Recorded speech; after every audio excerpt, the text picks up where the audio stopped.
The letter sat on the table like a loaded gun. Lila Bennett stared at it, her sister's laughter still echoing in her ears.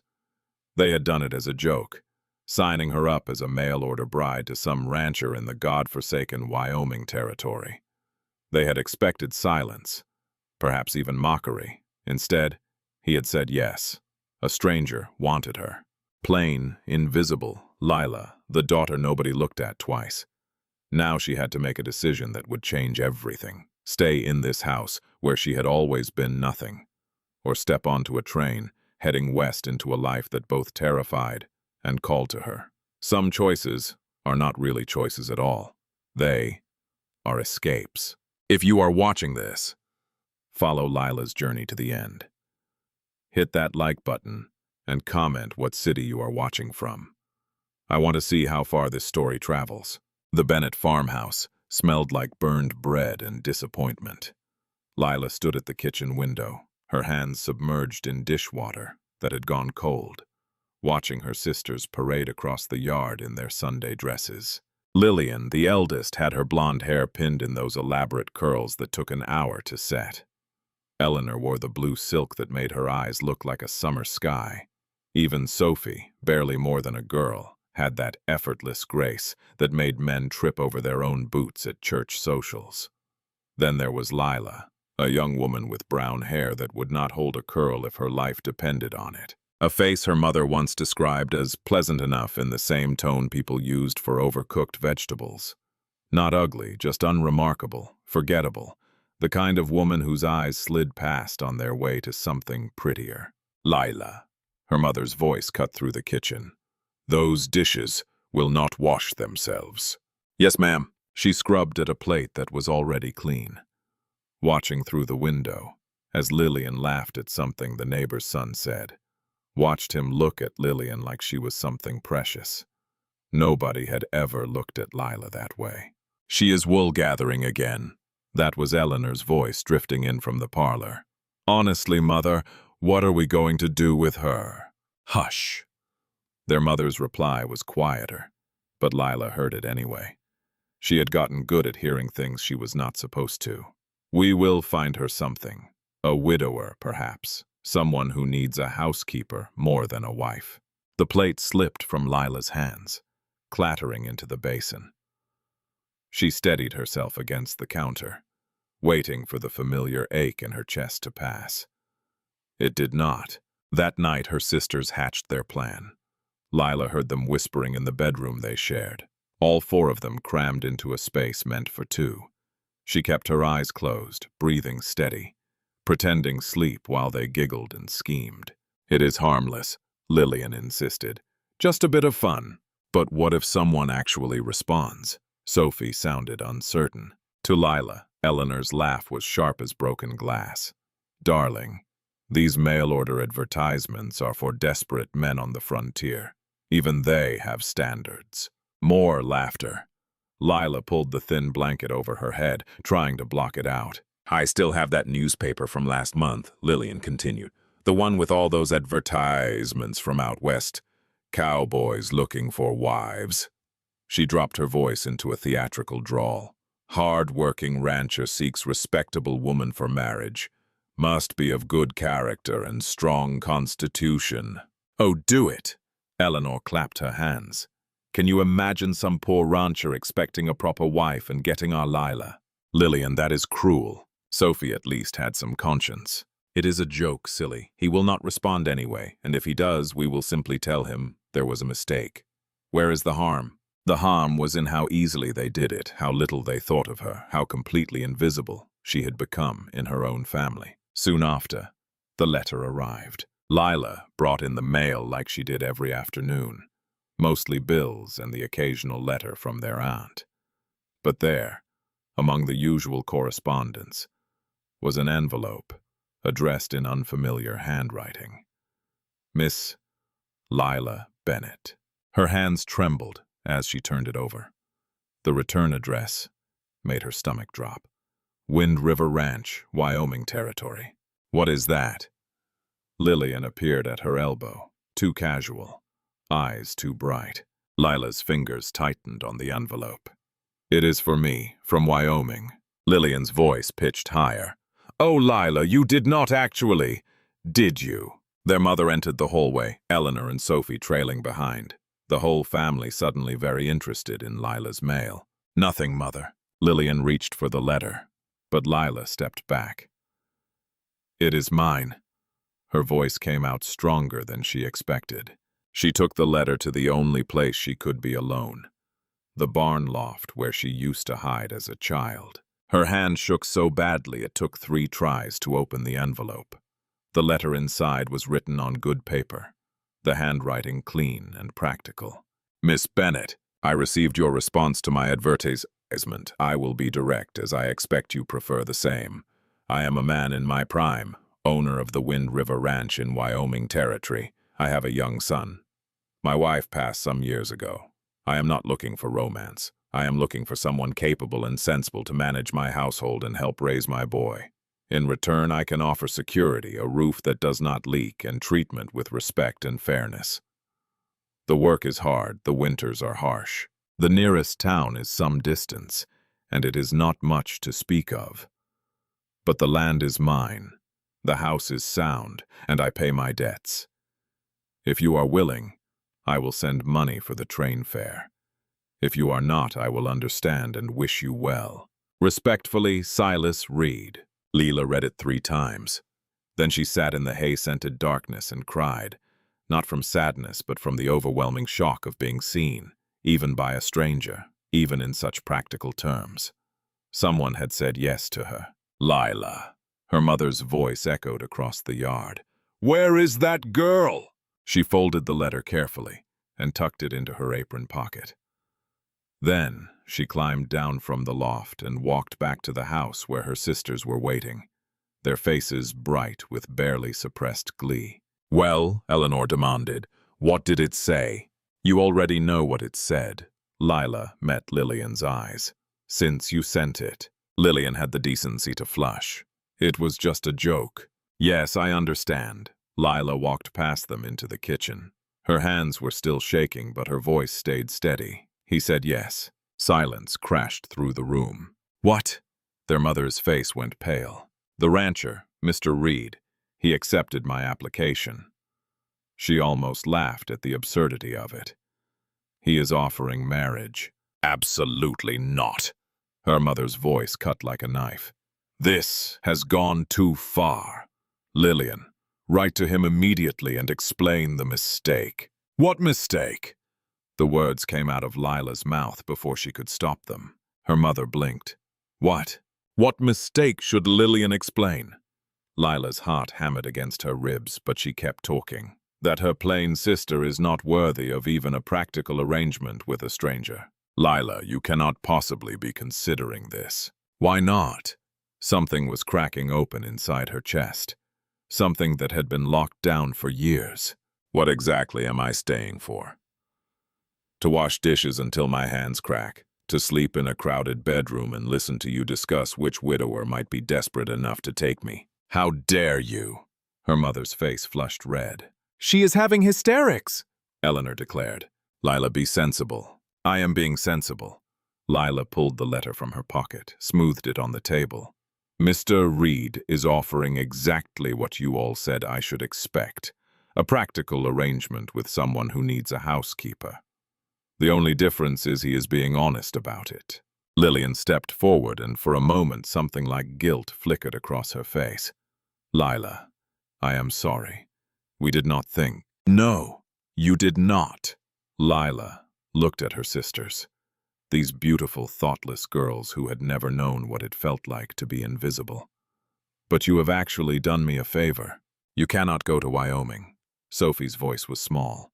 You do not know anything about him. I know he was honest in his letter. I know he needs help, and I know... She stopped, swallowed hard. I know that staying here means becoming exactly what you all expect. The maiden aunt, the extra mouth to feed, the daughter nobody wanted. That is not true, her mother said, but the protest was weak. Is it? Lila met her mother's eyes and saw the answer there. Write him back. Tell him I accept. Lila, her mother pleaded. I am a grown woman. I am not asking your permission. The words felt strange in her mouth, like speaking a foreign language. I am telling you my decision. She walked out of the kitchen before anyone could respond, her legs carrying her back to the barn, back to the loft where she finally let herself fall apart. What had she just done? In the following weeks, while preparations were made, her mother tried half-heartedly to talk her out of it. Her sisters oscillated between guilt and fascination. The neighbors whispered behind their hands at church, but the train ticket arrived, along with another letter. Miss Bennett, I have arranged passage for you on the Union Pacific. The journey will take several days. I will meet you at the Wind River Station. Bring practical clothing and dirty boots. Leave anything delicate or impractical behind. I look forward to meeting you. See you soon, Silas Reed. Leela packed her trunk with shaking hands. She owned almost nothing of value. A few plain dresses, a winter coat that had been Sophie's before it got too worn, a book of poetry her father had given her before he died. She left her mother's pearl earrings, the ones she had always hoped might be passed to her. They were meant for beautiful daughters. The morning she left, her family gathered on the porch, an awkward, silent assembly. Write to us, her mother said finally. Of course. Leela climbed into the wagon that would take her to the station. Lillian grabbed her hand through the window. Lila, I am sorry. Truly, if I had known you would actually. It is all right. And, strangely, it was. You gave me a way out. I am taking it. The train station in St. Louis was chaos. Steam and noise and hundreds of people pushing toward different futures. Lila clutched her ticket and carpet bag, following the crowd toward the western platform. First time out west, miss? She turned to find an older woman beside her, weathered face kind beneath a practical bonnet. Yes, ma'am. Traveling alone? I'm meeting someone in Wyoming. The woman's eyes sharpened with understanding. Ah, one of those. But there was no judgment in her voice, just recognition. Word of advice. The frontier is not like back east. Out there, folks judge you by what you can do, not where you came from. Use that. Lila thought about that as the train pulled away from everything she had ever known. Thought about it as Missouri blurred into Kansas, Kansas into Nebraska. Thought about it through sleepless nights and cramped passenger cars, through meals of hard bread and questionable coffee. The landscape changed, flattened, opened up into something vast and terrifying. On one of the days, she sat next to a young mother with 2 small children. The woman looked exhausted, her dress patched and repatched. You heading to Wyoming too? The woman asked. Yes, Wind River. We are going to Cheyenne. My husband's got work on the railroad. She shifted the baby on her lap. You got family there? I'm getting married. The woman's eyebrows rose. You know him? No. A long pause. Then the woman laughed. Not unkindly, just the laugh of someone who understood desperation. Well, hell, at least you are honest about it. Most girls make up some romantic story. There is nothing romantic about it, Lila said. He needs a housekeeper and a mother for his son. I need a home. That is the arrangement. Fair enough. The woman studied her.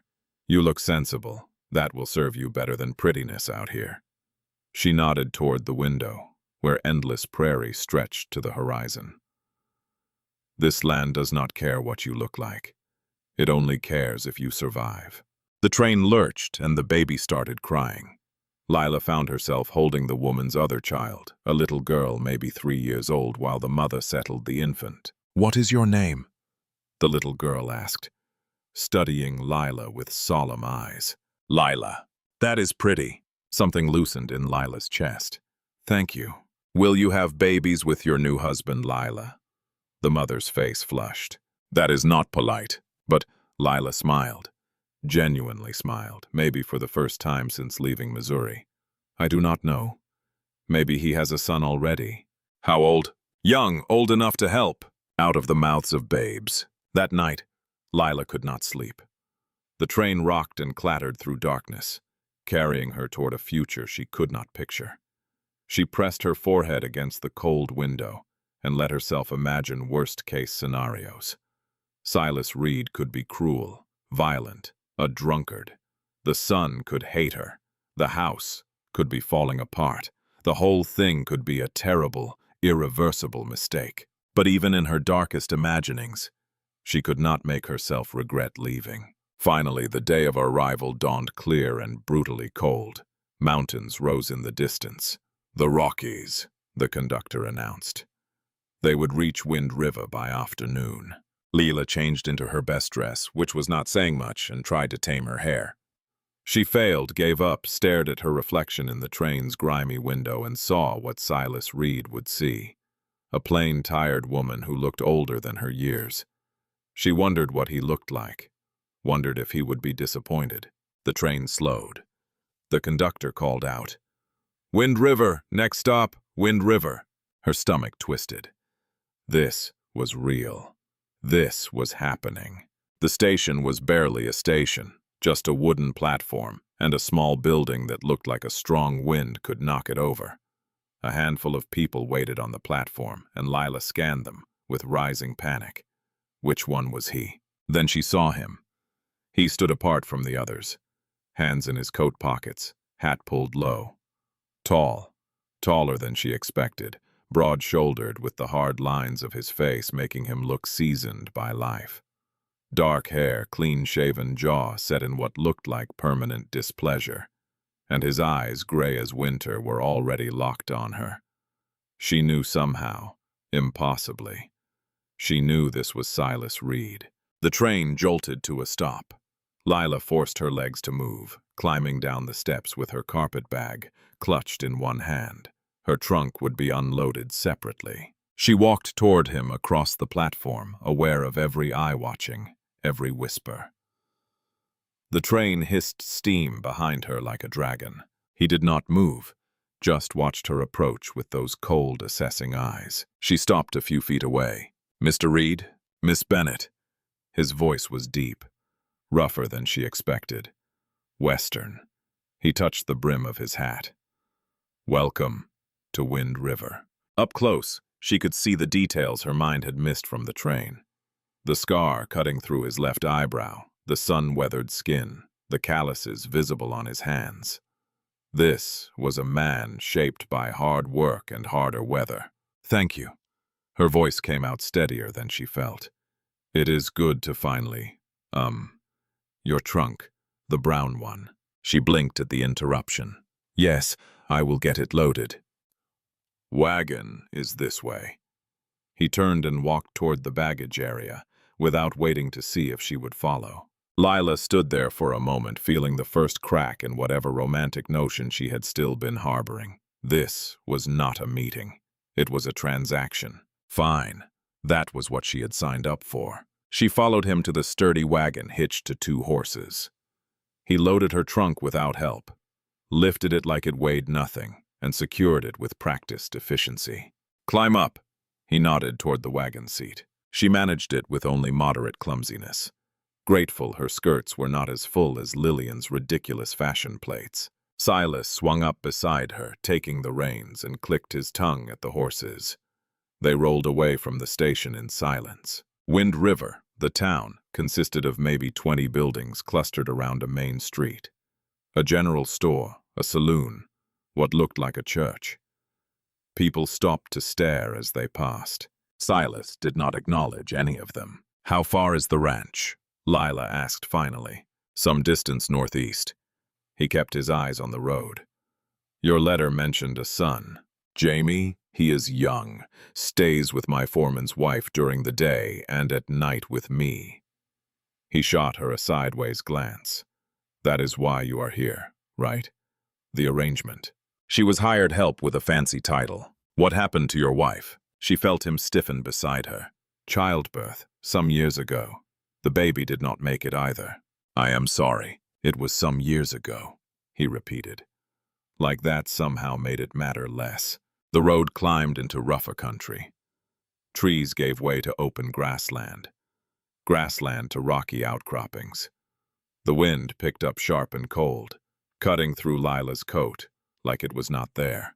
"You cold?" Silas asked. "I am fine. There is a blanket behind the seat." She retrieved it, wrapping it around her shoulders.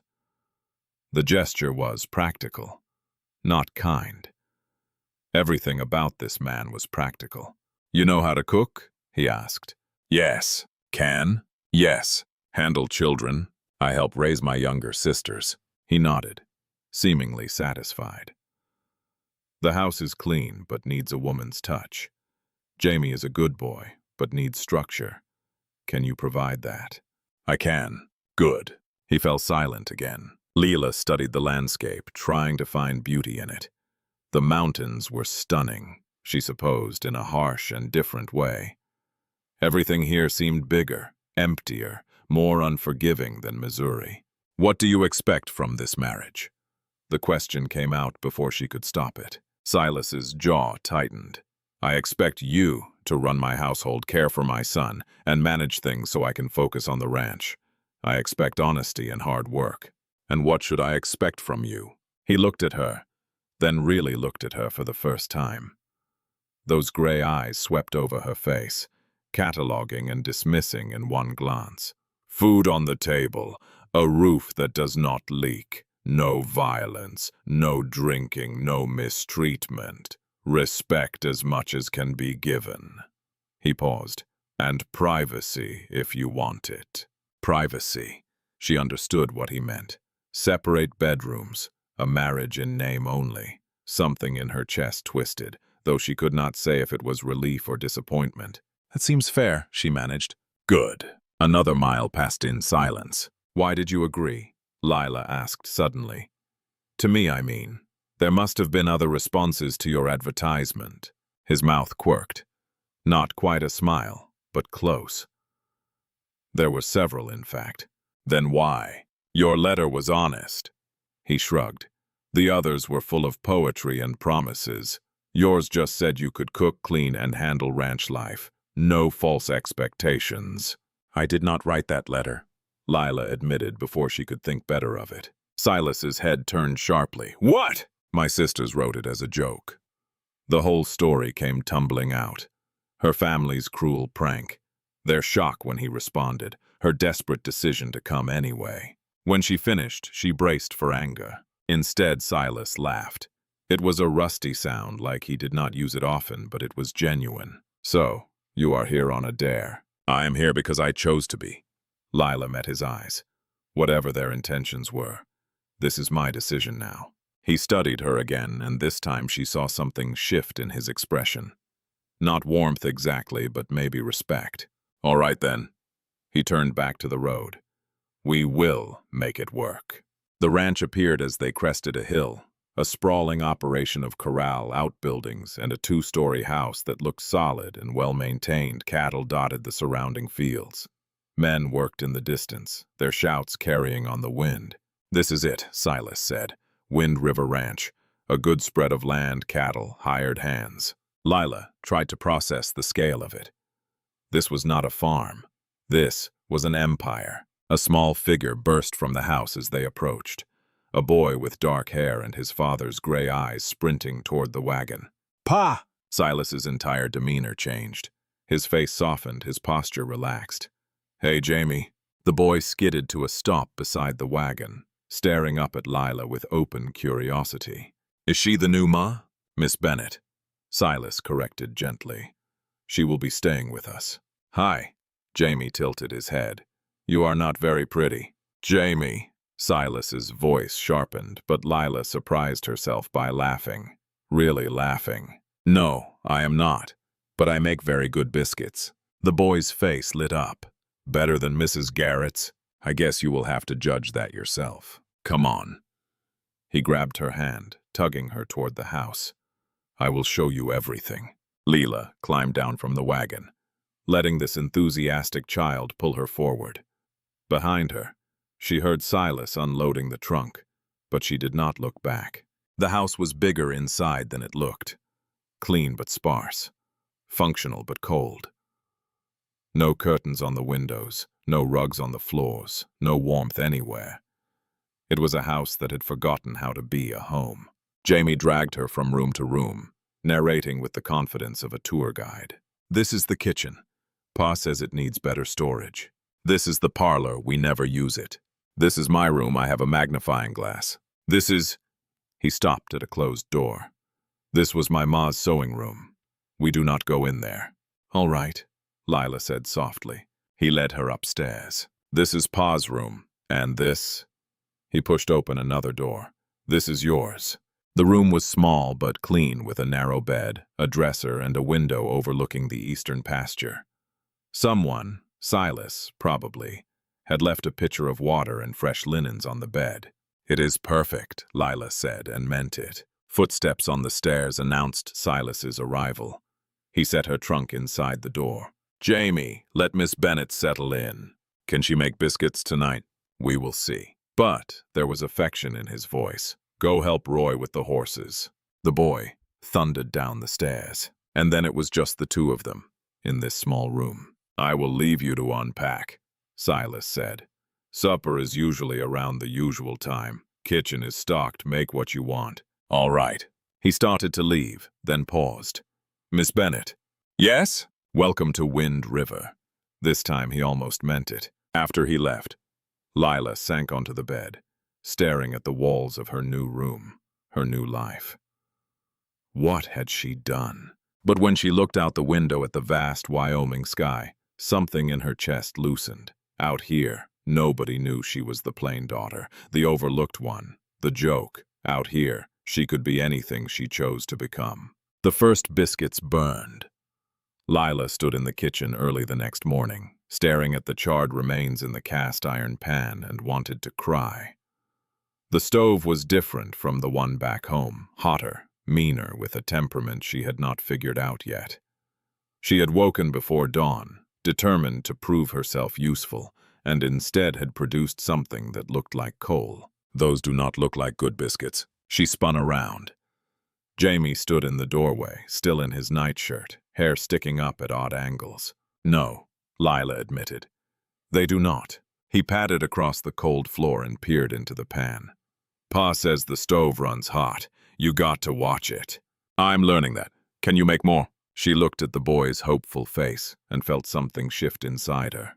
Yes, but you have to help me. His eyes went wide. Really? Really. Get dressed first, though. It is freezing. He disappeared in a flash of bare feet and enthusiasm. Lila scraped the burned biscuits into the slop bucket and started again. This time adjusting the damper like Jamie suggested, when he returned fully dressed and vibrating with importance. Ma used to let me crack the eggs, he said, climbing onto a chair. Your ma was smart. Lila handed him an egg. Go ahead. He cracked it with excessive force. Shell fragments everywhere. But she did not correct him, just fished out the pieces and let him crack another. They were pulling the second batch from the oven. Golden this time, actually edible, when Silas's boots sounded on the stairs. He stopped in the kitchen doorway, taking in the scene. Jamie covered in flour, Lila's hair escaping its pins, the counter dusted with cornmeal. We made biscuits, Jamie announced. I helped. Silas's expression did not change, but something flickered in those gray eyes. I can see that. The first one's burned, Jamie added cheerfully, but Miss Bennett said that is how you learn. She is right. Silas moved to the coffee pot, poured himself a cup. You get dressed for school? Not yet. Go. Roy is driving you soon. Jamie scrambled down from the chair and bolted upstairs. Silas sipped his coffee, watching Lila over the rim of the cup. You do not have to get up this early, he said. When should I get up? Whenever you want. You are not a hired hand. No, I am your wife. The word still felt strange in her mouth. Wives make breakfast. He set down his cup. We had an agreement. I do not expect. Mr. Reed. She met his eyes. I did not come here to be useless. If I am going to live in this house, I am going to contribute to it, unless you would rather I did not. A long pause. Then the corner of his mouth twitched. The biscuits are fine. It was not a compliment exactly, but it was not a complaint either. He ate several of them with butter and honey, then headed out to the barn. Jamie thundered back down, wolfed down his own breakfast, and disappeared into a wagon with Roy, a grizzled ranch hand who tipped his hat to Lila but did not speak. Then the house was empty. Lila stood in the kitchen, surrounded by dirty dishes and the settling silence, and realized she had no idea what to do next. Back home, there had always been something: her mother's demands, her sister's messes, the endless cycle of cooking and cleaning for a family. Here, in this big, sparse house, she felt untethered, purposeless. So she started cleaning, not because it needed it. Silas clearly kept things tidy, but because she needed to understand the space. She scrubbed floors that were already clean, reorganized cupboards that were already organized, learned where everything lived. The house revealed itself slowly, well-built but unloved, functional but cold, like Silas himself. She found his wife's sewing room by accident, the door she had been told not to open hanging slightly ajar. Inside, everything was exactly as it had been left some years ago. Fabric folded on shelves, a half-finished quilt stretched across a frame, a rocking chair by the window. Lila backed out quickly, closing the door with shaking hands. That afternoon, she walked to the nearest outbuilding, a bunkhouse where the ranch hands stayed. A woman emerged as she approached, wiping her hands on her apron, sturdy with sharp eyes and a sharper tongue. "You must be the new Mrs. Reed," the woman said. "I am Helen Garrett. My husband Roy works for Silas." "Lila Bennett. Lila Reed, I suppose." "Suppose is right." Helen looked her up and down. "You settling in?" "Trying to." Helen's expression was unreadable. "Come in. I will make coffee." The bunkhouse was smaller than the main house, but warmer, somehow, lived in. Helen poured coffee into chipped mugs and sat across from Lila at a scarred wooden table. "How much did Silas tell you about his wife?" Helen asked bluntly. "Just that she passed in childbirth." "Anna. Pretty little thing, delicate. Came from Denver. Thought ranch life would be romantic." Helen's mouth twisted. It ate her alive. She hated it here. The isolation, the work, the cold.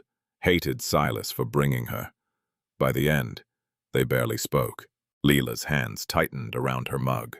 "Why are you telling me this?" "Because you should know what you are walking into. Silas is a good man, but he is broken in ways he will not admit. And this place," she gestured at the window at the endless prairie beyond, "this place does not forgive weakness." "I am not weak." "Did not say you were." Helen studied her. "But you are not what I expected either. Most mail-order brides come in with stars in their eyes. You look like you know exactly what you signed up for." "I do." "Good." Helen refilled their coffee. "Then maybe you will last." It was not exactly encouragement, but it was honest. Lila appreciated that. Over the following days, she learned the rhythms of the ranch. Silas left before dawn, worked until dark, came home exhausted and silent. Jamie attended school in town some days a week, spent the other days underfoot, full of questions and energy. The ranch hands kept their distance, watching her with barely concealed skepticism. She cooked meals that Silas ate without comment. She cleaned rooms that did not need cleaning. She tried to talk to Jamie about his schoolwork and got one-word answers. Everything felt provisional, temporary, like she was playing house in someone else's life. Then the first test came. She was hanging laundry on the line behind the house, sheets that fought her in the wind, snapping like sails when she heard shouting from the barn. Male voices, angry. Layla dropped the sheet and ran. Inside the barn, two ranch hands faced off, both red-faced and bristling. One was Roy's son, barely more than a boy. The other was older, with scarred knuckles and murder in his eyes. "Diego," she remembered. "Say it again," the older man growled. "Say it to my face." "I said you are doing it wrong." The punch came fast. The younger man went down hard, blood spurting from his nose. The older man advanced, fists raised. "Stop!" Lila's voice cracked like a whip. Both men froze, turning to stare at her. "Mrs. Reed." The older man, Diego, straightened. "This does not concern you. You are fighting in my husband's barn. It concerns me." She stepped between them, heart hammering. "What is this about?" "He called me. I do not care what he called you." She looked at the younger man, still on the ground. "Get up, go to the house. Helen will fix your nose." I am not taking orders from your employer's wife? She raised her eyebrows. Yes, you are. Go. He went, shooting Diego a poisonous look. Lila turned to Diego. And you? If you have a problem with how someone is working, you tell Silas. You do not use your fists. Diego's jaw worked. With respect, ma'am.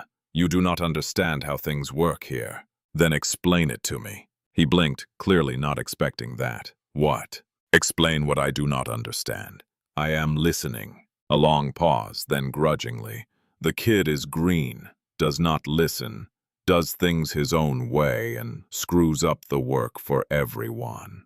So teach him. I have tried. Try harder. She held his gaze. You are older than him? More experienced? Then act like it. Fighting him just makes you both look like children. Something shifted in Diego's expression. Not quite respect, but maybe the beginning of it. Yes, ma'am. Good. She turned to leave, then stopped. And Diego, thank you for not hitting him again. You were angry enough, but you stopped when I asked.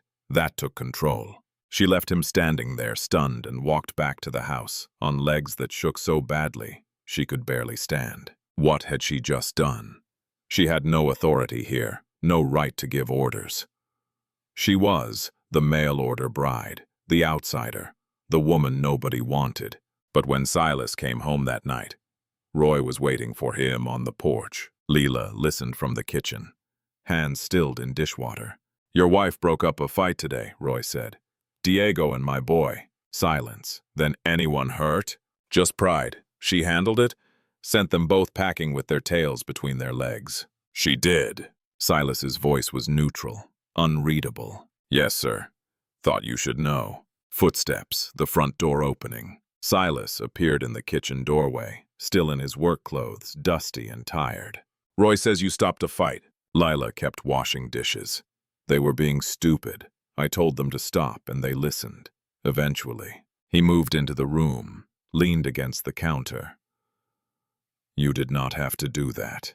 They were fighting in your barn. Someone had to. Most women would have run the other way. She looked at him then, meeting those gray eyes. I am not most women. Something flickered across his face. Surprise, maybe. Or reassessment. No, you are not. He left without saying more, but that night at dinner, he asked her opinion on which fields to plant for winter wheat. It was a small thing, easily missed, but Lila noticed. The next day, Diego tipped his hat when he saw her. The day after that, two of the other ranch hands actually spoke to her. Just, morning, ma'am.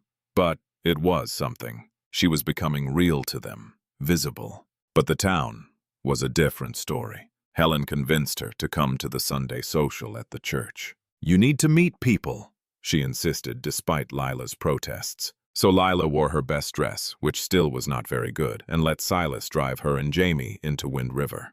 The church was a simple building, white-painted and earnest. Inside, it was packed with people who all turned to stare when Lila entered. That is her, someone whispered. The mail-order bride. Poor thing, plain as a flower. I heard she answered an advertisement, desperate. Leela kept her chin up, following Helen to a pew. Silas sat on her other side, Jamie between them, seemingly oblivious to the whispers. After the service, the women descended. Mrs. Reed, a blonde woman in an elaborate hat, smiled with too many teeth. I am Mrs. Langford. Welcome to Wind River. Thank you. It must be quite an adjustment coming from, where was it? Missouri. Oh, Missouri. Like it was another planet. Well, Wyoming is certainly different, rougher. Not everyone adapts. Her eyes swept over Lila's plain dress, her work-roughened hands. But I am sure you will do your best. Other women clustered around, all false smiles and sharp eyes. They asked invasive questions wrapped in politeness. How did she meet Silas? Was she close to her family? Did she have much experience with children? Lila answered with the minimum required, feeling herself shrinking under their scrutiny. This was worse than her sister's mockery. At least that had been honest cruelty. This was death by 1,000 cuts, each one delivered with a smile. I think it is wonderful. a young woman said brightly. How brave of you to come all this way for a stranger. Very practical. The word landed like a slap. Practical. Not romantic, not desirable, just practical. Lila excused herself and escaped to the yard where Jamie was playing with other children. She stood in the cold air, trying to breathe through the tightness in her chest. They are all terrible. She turned. A woman stood there, older than Lila, with graying hair and kind eyes. I am sorry, Lila said. The church ladies. They are terrible gossips with nothing better to do than pick apart anyone new. The woman held out her hand. I am Dr. Lena Chen. I run the medical practice here. You are a doctor. Surprised, Dr. Chen smiled. Most people are. Chinese woman doctor in Wyoming. I am the town scandal. Or I was until you showed up. Despite everything, Lila laughed. I am Lila. I know. And I know what they are saying about you. Dr. Chen's expression sobered. Ignore them. Half of them married for money, the other half for land. At least you are honest about your arrangement. Does everyone know? It is a small town. Everyone knows everything. Dr. Chen gestured toward the church. But here is what they do not know. Whether you will last. Anna did not. She withered here like a hothouse flower in frost. They are all waiting to see if you will do the same. I will not. Good. Dr. Chen studied her. You know what I think? I think you are tougher than you look, and this town needs more tough women. It was the first genuine kindness anyone had shown her since Helen's brutal honesty. Lila felt something loosen in her chest. Thank you. Do not thank me yet. Come by the practice sometime. I could use help with record keeping, and you look like you can read. I can. Then we will talk. Dr. Chen headed back toward the church, then paused. And Lila, that dress does not do you any favors. Come by my house tomorrow. I have some things that might fit better. She was gone before Lila could respond. The ride home was quiet. Jamie chattered about his friends. Silas drove in silence, and Lila stared at the passing landscape, processing. They were unkind, Silas said suddenly. Lila looked at him, surprised. What? The women at church. I saw their faces. His jaw was tight. They were unkind. It is fine. It is not. He clicked his tongue at the horses. Anna used to come home from those socials in tears. They made her feel small. I am not Anna. No. He glanced at her. You are not. They did not speak again until they reached the ranch. But when Lila climbed down from the wagon, Silas caught her arm. What you did yesterday with Diego and the kid. He cleared his throat. That was good. Smart. The men respect that. Thank you. I mean it. His hand dropped. You are doing well here. Better than well. You are doing well. It was not poetry, but coming from Silas Reed, it felt like a victory. That night, after Jamie was in bed, Lila sat in the kitchen darning socks by lamplight. Silas came in, poured himself coffee, and sat across from her. Can I ask you something? He said. Of course. Why did you really come here? She set down the sock. I told you. My sisters. I know what your sisters did. I am asking why you said yes. He leaned forward. You could have refused, could have stayed in Missouri, found someone local eventually. Why get on a train to nowhere for a man you had never met? Lila thought about lying, making it sound noble or romantic. But Silas deserved honesty. Because in Missouri, I was invisible, she said quietly. I was the plain daughter, the extra mouth, the one nobody wanted. Every day reminded me of what I was not. Pretty enough, charming enough, worth enough. She met his eyes. Your letter offered me something different. Not love or romance, but a chance to be useful, needed, to build something instead of just existing in someone else's shadow. Silas was quiet for a long time. Then I understand that. Do you? Anna married me because I had land, status. She thought ranch life would be adventurous. His voice went flat. She was wrong, and when she realized it, she hated me for it. Hated this place. By the end, we were strangers living in the same house. I am sorry. Do not be. It is over. He stood, carried his cup to the sink. But I will not make that mistake again. I will not pretend this is something it is not. I am not asking you to. He nodded, started to leave, then turned back. For what it is worth, you are not invisible here.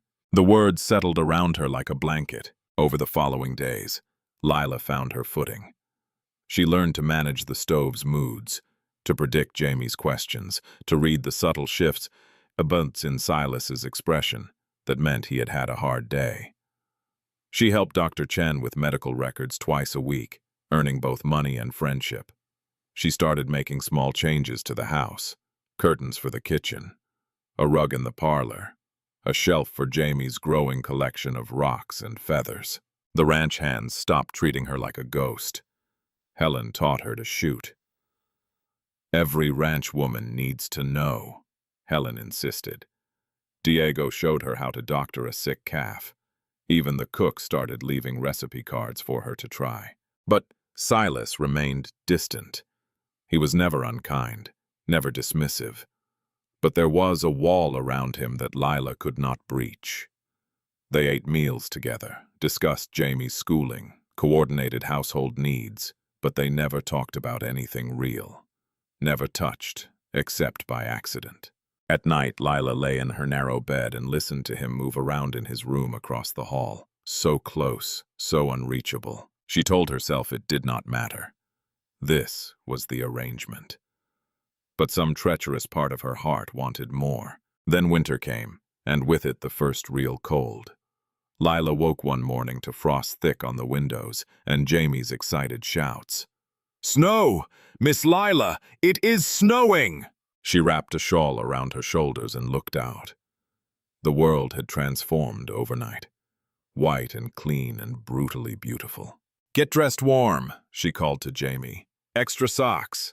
By the time she made it downstairs, Silas was already bringing in extra firewood. "Storm is coming," he said. "A real one. Roy heard it from the telegraph operator in town." "How bad?" "Bad enough. We are moving the cattle to the near pastures, securing the outbuildings. You should stock up. Food, water, medical supplies. We might be stuck inside for a while." Leila spent the morning preparing. She baked bread, made stew, filled every container with water.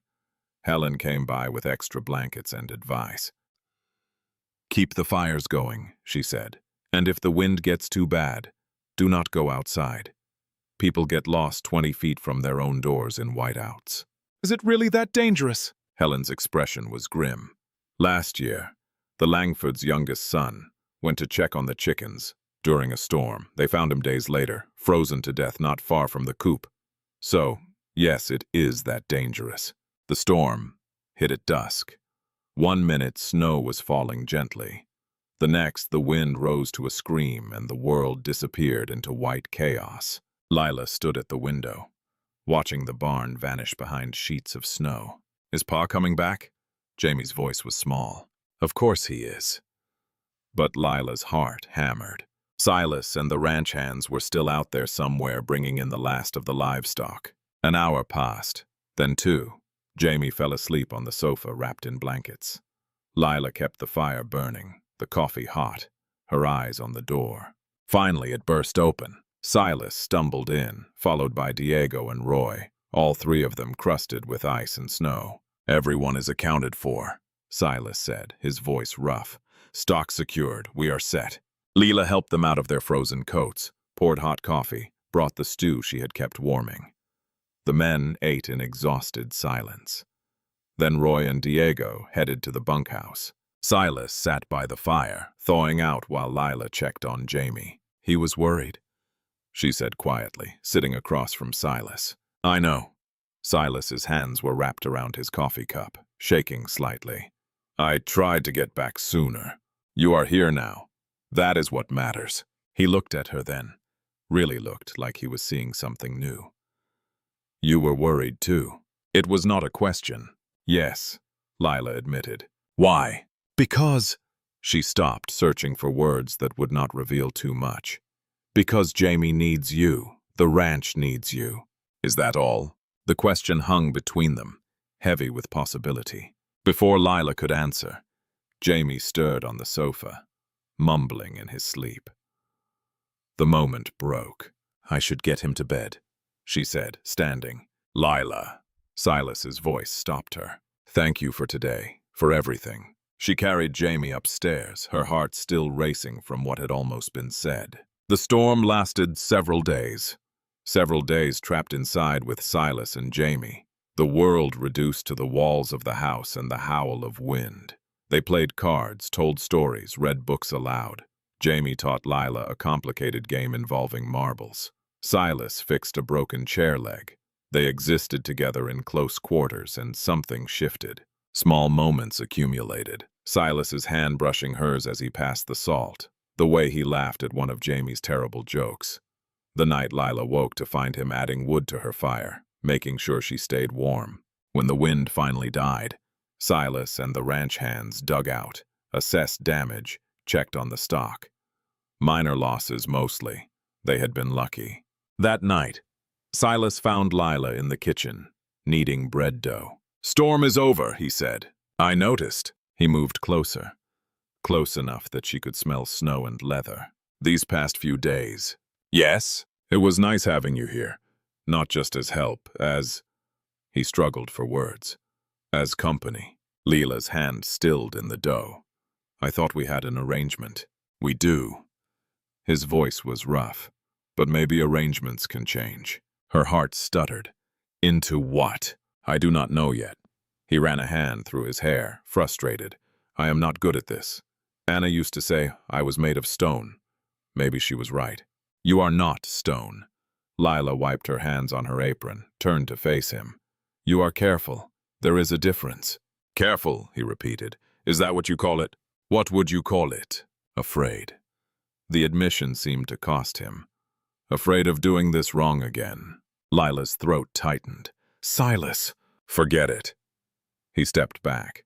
"I should not have said anything." "No, wait." She caught his arm before he could leave. "I am afraid too."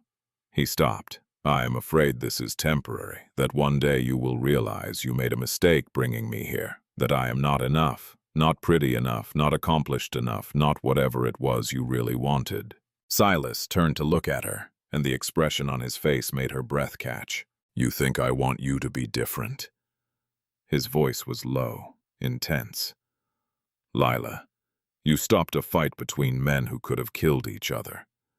You won over my son in a day. You survived that storm without complaint and kept us all fed and warm. You are the strongest woman I have ever met, and I—" He stopped, jaw working. "You what?" she whispered. But whatever he had been about to say, he swallowed it back. "We should take this slow." "How slow?" A ghost of a smile. "Slower than I want to." He left her standing there, heart racing, hands shaking, the bread forgotten. Something had changed, something fundamental and terrifying and wonderful. The arrangement was becoming something else. Whether that was good or catastrophic, only time would tell. The days after that conversation moved differently, like the world had tilted slightly off its axis. Silas did not avoid her, but he did not seek her out either. They existed in a strange limbo, closer than strangers, not quite anything else. As winter settled in with colder weather and longer nights, Jamie made paper chains for the holidays, draping them across the parlor while chattering about what he hoped to find under the tree. Lila threw herself into preparations, baking, cleaning, sewing a new shirt for Jamie from fabric Dr. Chen had given her, and trying not to think about Silas's unfinished sentence. She was in the kitchen one afternoon, elbow deep in pie dough, when Helen burst through the door without knocking. "There is trouble," Helen said, breathless. "Langford is making moves." Lila wiped her hands. "What kind of moves?" "The land kind. He has been buying up notes from the bank, calling in debts. Got the Morrison Ranch last week. Paid half what it was worth. Now he is sniffing around here." "Why would he want this ranch?" "Water rights. The Wind River runs straight through Silas's land. Langford has been trying to get control of it for years." Helen's face was grim. He made Anna miserable back when she was alive. Kept suggesting Silas sell. Kept pointing out how hard ranch life was for her. I think he hoped she would convince Silas to give up. But she passed, and Silas has held on ever since, out of pure stubbornness if nothing else. Helen grabbed Lila's shoulders. Listen to me. Langford is a snake. He will smile and act friendly, but he is looking for weakness. Do not give him any. I will not. Helen studied her face. You care about this place. It was not a question, but Lila answered anyway. Yes. Good, because Silas needs someone in his corner who is not afraid to fight. Langford showed up a couple of days later. Lila was hanging laundry when she heard the horse, a fine black gelding that probably cost more than her entire wardrobe.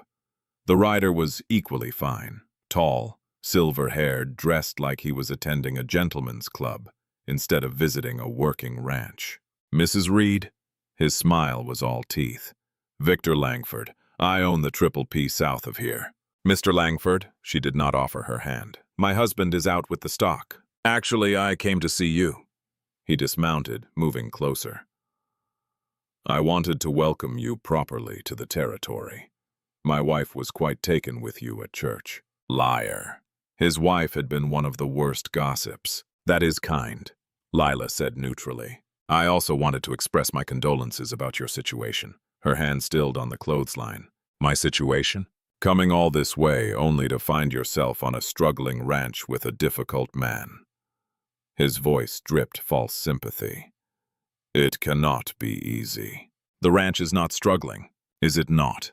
Langford's smile sharpened. Silas lost stock last winter. His water rights are being contested by the neighboring family. And between you and me, the bank's getting nervous about his loans. I do not discuss my husband's business with strangers. Of course not, but as a friend, and I hope we can be friends, Mrs. Reed, I feel obligated to mention that I would be happy to make Silas a fair offer. Take this burden off his shoulders. Give him a chance to start fresh somewhere easier. There it was. The real reason for his visit. This ranch is not for sale, Lila said. Everything is for sale at the right price.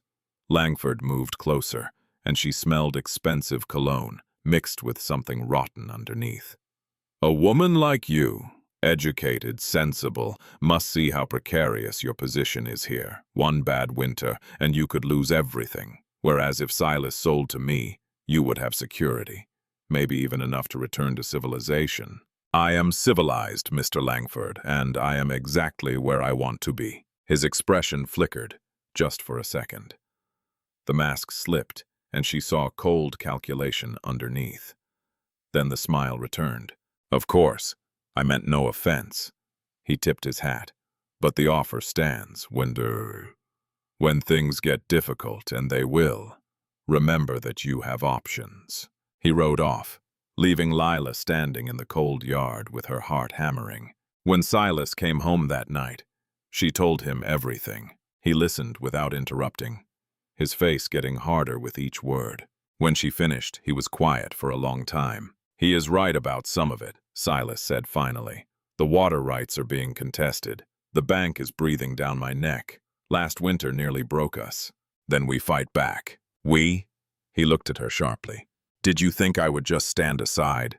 Lila moved closer. This is my home too now. My future. You think I am going to let some pompous land grabber take it? It is not your fight. Like hell it is not.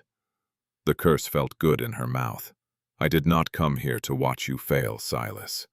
I came here to build something. So either tell me how to help or get out of my way. Something blazed in his eyes. Surprise, maybe. Or admiration. You really mean that? Every word. He studied her face for a long moment. Then slowly he smiled. A real smile. The first she had seen from him. All right then, he said, let us fight. They started that night. Silas spread maps and documents across the kitchen table. Deeds, water rights claims, loan papers. Lila had never seen anything like it, but she was good with numbers and better with logic. The neighboring claim is based on an old survey, Silas explained. They say the river's natural course puts it on their land, not mine. But that survey is from years ago before the channel shifted. Can we prove when it shifted? Maybe, if we can find documentation. What about witnesses? Anyone who has lived here long enough to remember. Silas's eyes lit up. Old Tom Bridger. He has been in these parts since the early days. Lives up in the hills now. Barely comes to town. Then we need to talk to him. They worked until late.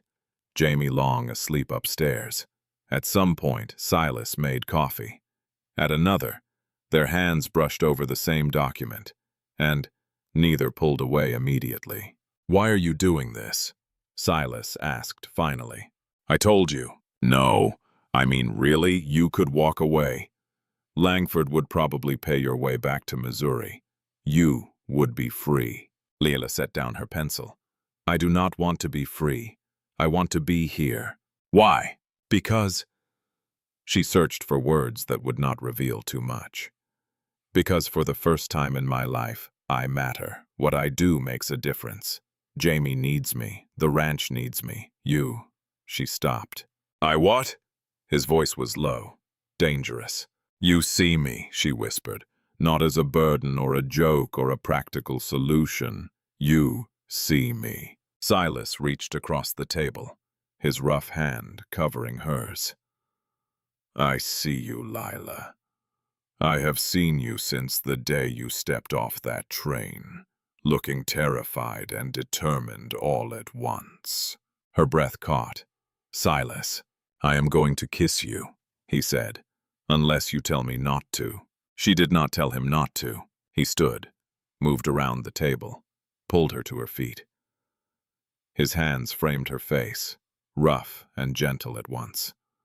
When his lips met hers, it was nothing like she had imagined. Not smooth or practiced, but real, hesitant at first, then deeper, like a man remembering how to feel. When they broke apart, both breathing hard, Silas rested his forehead against hers. I do not know how to do this, he admitted. How to let someone in again. Then we will figure it out together. What if I fail? What if I hurt you? What if you do not? She pulled back to meet his eyes. You cannot live your whole life afraid of making the same mistakes. Anna said you were cold, unfeeling, that loving you was like loving stone. Anna was wrong. You are not cold, you are careful, and there is nothing wrong with that. He kissed her again, and this time there was less hesitation, more hunger. His hands moved to her waist, pulling her closer, and she felt the solid warmth of him, the steady beat of his heart. A floorboard creaked upstairs. They broke apart, both flushed and breathless. Jamie, Silas said, we should... Yes, but he did not let go of her hand. Tomorrow we will ride up to see old Tom together. Together, Lila agreed. That night, lying in her bed, she could not stop smiling. Something had shifted. Not completely, not perfectly, but undeniably. The wall between them had cracked. All. The next morning they left Jamie with Helen and rode into the hills. The terrain got rougher as they climbed, pine trees giving way to scrub brush and exposed rock. Silas led the way, occasionally pointing out landmarks. You handle a horse well, he observed. Helen taught me, said every ranch woman needs to ride. Helen's right about most things. He glanced back at her. How are you doing? It is a hard ride. I am fine. And she was. The cold air felt good, the movement exhilarating. This was so far from Missouri it might as well be another world. They found old Tom's cabin in a protected valley, smoke rising from the chimney. The man who emerged was ancient, weathered like old leather with sharp eyes that missed nothing. Silas Reed, Tom said, and you brought company. My wife Lila. Wife? Tom's eyebrows rose. Heard you got married. Did not believe it. He studied Lila. You are not Anna. No, sir. Good. That girl was pretty but useless. You look like you might survive a Wyoming winter. He gestured to the cabin. Come in. Tell me why you are really here. Inside, over bitter coffee, Silas explained about the neighboring claim and Langford's circling. Tom listened, nodding occasionally. The neighbors are fools. That river has been on your land for years at least. I remember when it shifted. Big storm back then changed the whole drainage. Before that, it ran south through what is now Langford's property. Can you testify to that? Lila asked. In court against the neighbors and Langford both. Tom laughed. Girl, I would be dead before the trial ended. Those men do not play fair. Then we need documentation, Silas said. Old surveys, maps, anything. There might be something. Tom stood moving to a battered trunk in the corner. I did some surveying work back then. Kept copies. He rummaged through papers yellow with age. Here, map from years ago showing the original river course. And here, notes from the Army Corps about the flood damage back then. Leela's heart leaped. This is perfect if it holds up in court. Tom handed over the documents. But you are fighting powerful men, Silas, Langford especially. He does not like losing. Let him not like it, Silas said grimly. I am not giving up my land. They rode back as dusk was falling, the documents safely wrapped in oilcloth. Lila's mind was already working through the next steps, filing the evidence, finding a lawyer, building their case. You are good at this, Silas said suddenly. At what? Strategy, problem solving. Anna used to panic when things got difficult. You get focused. Panic does not help anything. No. He slowed his horse, waiting for her to draw alongside. Lila, about last night. Do not. She cut him off, then softened her voice. Do not apologize or take it back, please. I was not going to. His eyes found hers. I was going to say we should probably talk about what happens next. What do you want to happen? I want. He stopped, jaw working. I want things I did not think I would want again. Things that scare the hell out of me. Like what? Like waking up next to someone who gives a damn if I come home. Like having a real partner instead of a housekeeper with a fancy title. Like, he swallowed hard. Like being loved again. Leela's throat tightened. Silas, I am not good at this. He continued roughly. I am going to mess up, say the wrong thing, shut down when I should open up. But I am trying, Lila. For the first time in years, I am actually trying. She reached across the space between their horses, found his hand. Then, we are both trying. That is enough. They rode the rest of the way in comfortable silence. Hands linked. Something settling between them that felt like the beginning of truth. But when they reached the ranch, trouble was waiting. The main barn was burning. Flames climbed into the darkening sky. Men running with buckets. Horses screaming in panic. Silas spurred his mount forward. Lila right behind him. What happened? Silas shouted at Diego, who was leading horses out of danger. Do not know, the whole thing went up at once. They fought the fire for hours. Bucket brigades from the well, wet blankets smothering smaller flames, men risking their lives to save the animals. By the time they got it under control, the barn was a smoking ruin. Silas stood staring at the wreckage, his face like carved stone. Could have been an accident, Roy said quietly. Lantern knocked over, maybe. Or it could have been Langford, Diego added, sending a message. You have proof? Silas's voice was dangerous. No, but then we do not make accusations. Silas turned away. Salvage what you can. We will rebuild. The men dispersed slowly. Leela approached Silas, who stood with his back to her, shoulders rigid. Talk to me, she said softly. Nothing to talk about. Silas, I said there is nothing to talk about. He spun to face her, and she saw the fury in his eyes, and beneath it, fear. This is what I was trying to tell you. This is what happens when you fight men like Langford. They do not just beat you in court. They destroy everything you have built. You do not know it was him. Who else would it be? It could have been an accident. Do not be naive. His voice cut like a knife. Nothing out here is an accident. Everything has a cost. She stepped closer, refusing to back down. Then we pay the cost. We rebuild. We fight harder. You should leave. The words came out flat. Final. Before this gets worse. Lila felt like she had been slapped. What? You heard me. Pack your things. I will pay your way back to Missouri. Langford was right. You deserve better than this. Do not you dare. Her voice shook with anger. Do not you dare make this decision for me. I am trying to protect you. I do not need protection. I need you to stop running away. She grabbed his arm, forcing him to look at her. Something bad happened. Fine, we deal with it. But you do not get to push me away because you are scared. I am not scared. You are terrified. Her voice gentled. You are terrified that if you let yourself care about me, you will lose me, like you lost Anna. But Silas, I am not her. I am not fragile. I am not going to break. You do not know that. Neither do you. She moved closer, close enough to feel his breath. But we will not find out if you keep pushing me away. His hands came up, gripping her arms. What if I cannot do this? What if I let you down? Then you let me down, and we figure it out together. She reached up, touching his face. Stop trying to protect me from life, Silas. I chose this, I chose you. Stop fighting me on it. Something cracked in his expression. He pulled her against him, burying his face in her hair, and she felt him shake. I cannot lose you, he whispered. I cannot go through that again. You will not. She held him tight. I am not going anywhere. They stood there in the wreckage, holding each other while smoke drifted around them. And Lila felt something fundamental shift. This was not just attraction anymore. This was deeper, more complicated, more real. When they finally pulled apart, Silas's eyes were wet.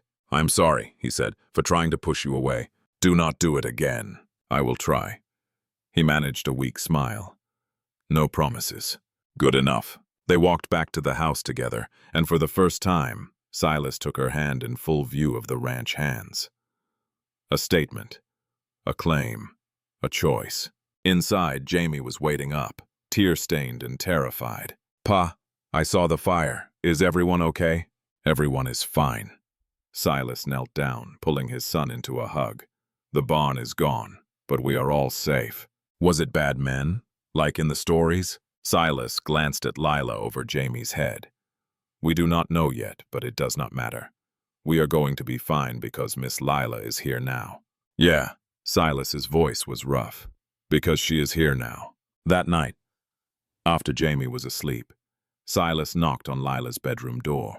Can I come in? She opened it, still dressed, knowing she would not sleep. Of course.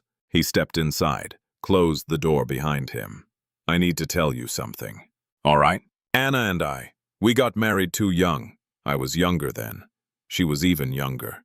Pretty and sweet and completely unprepared for ranch life. He sat on the edge of her bed, staring at his hands. She tried at first, but she hated it. Hated the isolation, the work, the endless cold, and I was too proud to admit it was not working. Too stubborn to let her go back to Denver, even for visits. Leela sat beside him, listening. By the time she got pregnant with Jamie, we barely spoke. She spent all her time in that sewing room, avoiding me, avoiding everything. His voice cracked. When she went into labor with the second baby, she was already weak, depressed. Dr. Chen said she had given up before the labor even started. Silas! She died hating me. And the baby died because she did not have the strength to fight. All because I was too stubborn to see what I was doing to her. Leela took his hand. That was not your fault. Was it not? I brought her here. I kept her here. I chose the ranch over her happiness. You cannot know that is what killed her. Childbirth is dangerous. I killed her spirit long before childbirth killed her body. He looked at Lila, eyes raw. And tonight, when I saw that barn burning, all I could think was that I was doing it again, dragging someone into danger because of my pride, my stubbornness. Stop. Lila squeezed his hand hard. Listen to me. I am not Anna. I chose this life with my eyes open. Nobody dragged me here. Nobody is keeping me here against my will. This is my choice, Silas. Mine. But if something happens to you, then something happens. That is life. She turned to face him fully. You cannot control everything. You cannot prevent every bad thing. All you can do is be honest with me. Trust me to make my own decisions and fight beside me when things get hard. He was quiet for a long time. Then, I do not deserve you. Probably not, she smiled. But you are stuck with me anyway. He kissed her then, desperate and grateful and full of everything he could not say.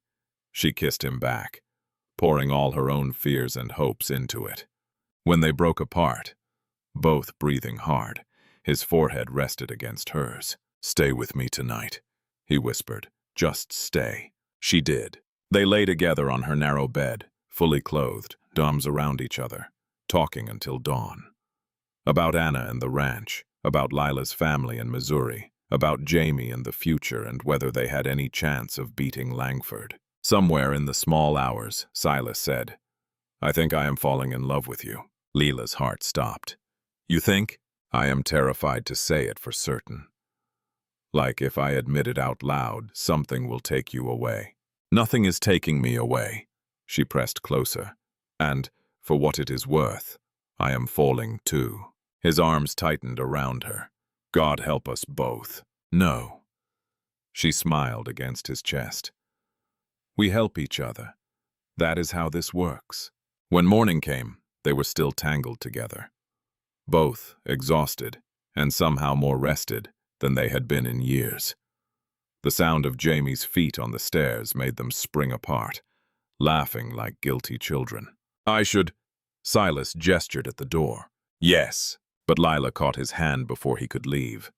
Tonight, he promised. The next weeks were a strange combination of crisis and joy. During the days, they fought Langford's machinations, filing their evidence, hiring a lawyer from the city, rallying support from other ranchers who had been squeezed by the land baron.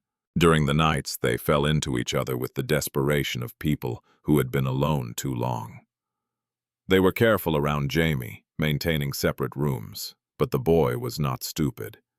He started calling Lila Ma without anyone telling him to, started holding both their hands when they walked, started smiling more, laughing more, the way children do when the adults around them are happy. The court date was set for the depths of winter. In the meantime, winter closed in hard. The second storm hit right after the holidays, bigger than the first. And this time Lila was not scared. She was prepared. They weathered it together, the three of them, plus the ranch hands in the bunkhouse, all hunkered down while the world outside tried to kill them. And when it passed, when they dug out into a world made of white silence, Lila felt something settle in her chest. She was home. Really, truly home. As the year drew to a close, after Jamie was asleep, Silas found her in the kitchen. "Come with me," he said. He led her to Anna's old sewing room, the room that had been locked since Lila arrived. Inside, he had cleared everything out. The fabric, the rocking chair, the half-finished quilt, all of it gone. "I should have done this years ago," he said quietly, "but I was holding on to something that did not exist anymore." "Silas!" "I am letting her go, Lila. Not forgetting, but letting go." He turned to her. "Because I want to make room for something new. For us." She could not speak past the lump in her throat. He pulled a small box from his pocket. Inside was a simple gold ring. "It was my grandmother's. Not fancy, but it is real." He took her hand. "Lila Reed, will you marry me? Actually marry me. Not an arrangement, not a transaction. A real marriage." "We are already married," she managed. "In name. I am asking for more than that." His eyes searched hers. "I am asking for everything. Your heart, your trust, your future. Will you give them to me?" "Yes." The word came out choked with tears. "Yes, you stubborn, impossible man. Yes." He slipped the ring on her finger, and it fit perfectly. Then he kissed her, and outside the wind howled. But inside, they were warm. They had stopped pretending, stopped holding back. What began as desperation had become something neither of them expected, something worth fighting for. The courthouse in the city was bigger than Lila expected, imposing stone walls and high windows that let in gray winter light. She sat in the gallery beside Helen, hands folded in her lap, watching Silas confer with their lawyer at the front table. Langford sat across the aisle, flanked by two attorneys in expensive suits, looking supremely confident. "He thinks he has already won," Helen whispered. "Let him think that," Lila replied. The judge entered, a stern woman in her later years named Morrison, and the room fell silent. Lila had done her research. Judge Morrison had a reputation for fairness and zero tolerance for theatrics. The neighboring lawyer went first, laying out their claim in flowery language about historical boundaries and natural watercourses. He produced their old survey, speaking with the confidence of someone who believed maps did not lie. Then it was their turn. Their lawyer, a sharp young man named Davis from the city, stood and began methodically dismantling the neighboring case. He presented Old Tom's maps showing the river's original course, the Army Corps documentation of the flood damage from years ago, and testimony from 3 other longtime residents who corroborated the timeline. "The river shifted years ago," Davis said clearly. "The neighboring claim is based on outdated information. The current channel has run through the Reed property for decades. That makes it legally his." Langford's lawyer objected. "Something about adverse possession and prior rights." Judge Morrison shut him down with a look that could freeze fire. "I will hear from Mr. Bridger," she said. Old Tom took the stand, looking uncomfortable in his Sunday clothes, but speaking with the authority of someone who had seen it all. He described the flood in precise detail, marked dates on maps, never wavered under cross-examination. "And you are certain about these dates?" The neighboring lawyer pressed. "Son, I was surveying this territory before you were born. I am certain." A ripple of laughter ran through the gallery. Judge Morrison's mouth twitched. When Tom stepped down, Lila caught Silas's eye.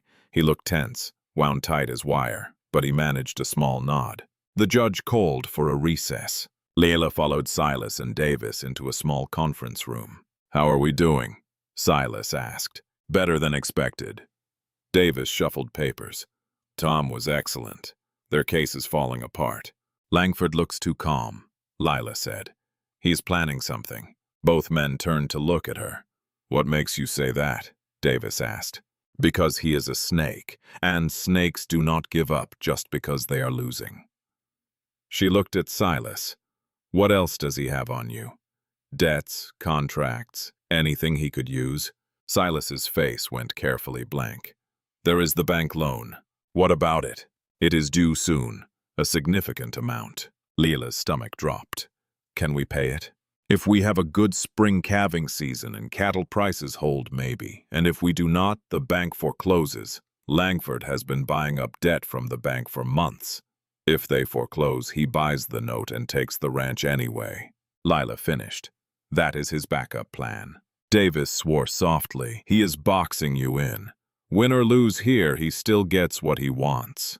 "Not if we pay off the loan first," Lila said. "With what money?" Silas's voice was flat. "We are barely breaking even as it is." Her mind raced, sorting through possibilities. "What if we sold something? Land you do not need? Equipment?" "Already mortgaged all of it. Then we borrow from somewhere else. Another bank, private lenders." "Nobody is going to lend to a rancher who is already leveraged to his neck." Lila stared at the table, thinking hard. There had to be a way. There was always a way. Then it hit her. What about the timber rights? Silas frowned. "What timber rights?" "The north section. You mentioned once there is good timber there, but you have never harvested it because you needed it for windbreak. That timber is worth something, not nearly enough. But what if we sold the rights, not the timber itself, leased them to a logging company for controlled harvest?" She turned to Davis. "That is legal, right? We keep the land. They pay us for access." Davis's eyes lit up. "Yes, and timber rights can be quite valuable if there is good access to rail. The northern section borders the rail line," Silas said slowly. "I never thought about it." "How fast can we arrange it?" Lila asked Davis. "If I make some calls, maybe a week to get bids." "Do it." She looked at Silas. "We are not giving Langford the satisfaction. Something fierce and proud flashed across Silas's face. "No, we are not," court resumed. The judge heard closing arguments, then announced she would deliver her decision in a few days. They filed out into the cold afternoon, and Lila saw Langford watching them from across the courthouse steps. He approached with that snake oil smile. "Reed, Mrs. Reed, hell of a case you put on." "Thank you," Silas said neutrally. "Of course, even if you win, there is still the matter of that bank loan." Langford's smile widened.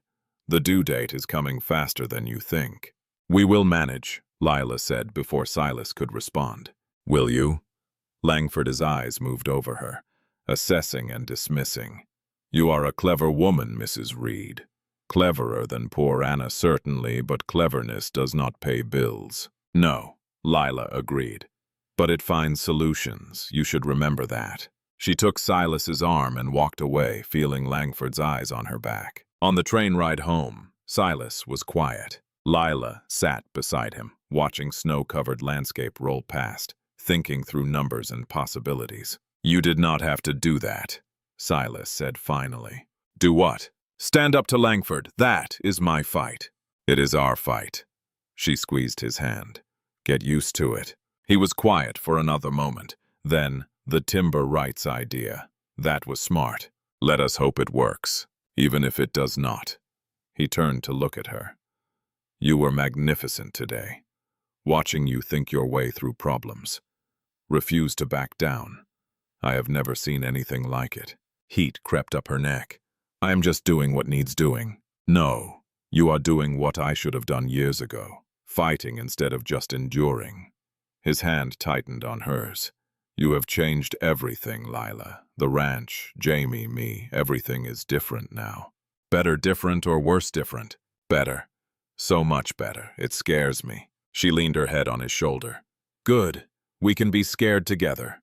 Davis worked fast. Within a week, he had arranged meetings with several logging companies. The best offer came from a Denver outfit. A good sum up front for harvest rights with royalties on timber sold. Combined with their savings and a small loan from Dr. Chen, who turned out to have money put aside and a soft spot for stubborn women, they could cover the bank payment. The judge's decision came down on a Friday. Water rights belonged to Silas Reed, based on the current river course and decades of continuous use. The neighboring claim was denied. They celebrated that night with a small dinner. Silas, Lila, Jamie, and the ranch hands. Nothing fancy, just roasted chicken and potatoes and a sense of having won something that mattered. "Does this mean we get to keep the ranch?" Jamie asked, gnawing on a drumstick. "Yes," Silas said. "We keep it because Ma is smart." Lila's heart caught on that word. Ma. Jamie said it so casually now, like it had always been true.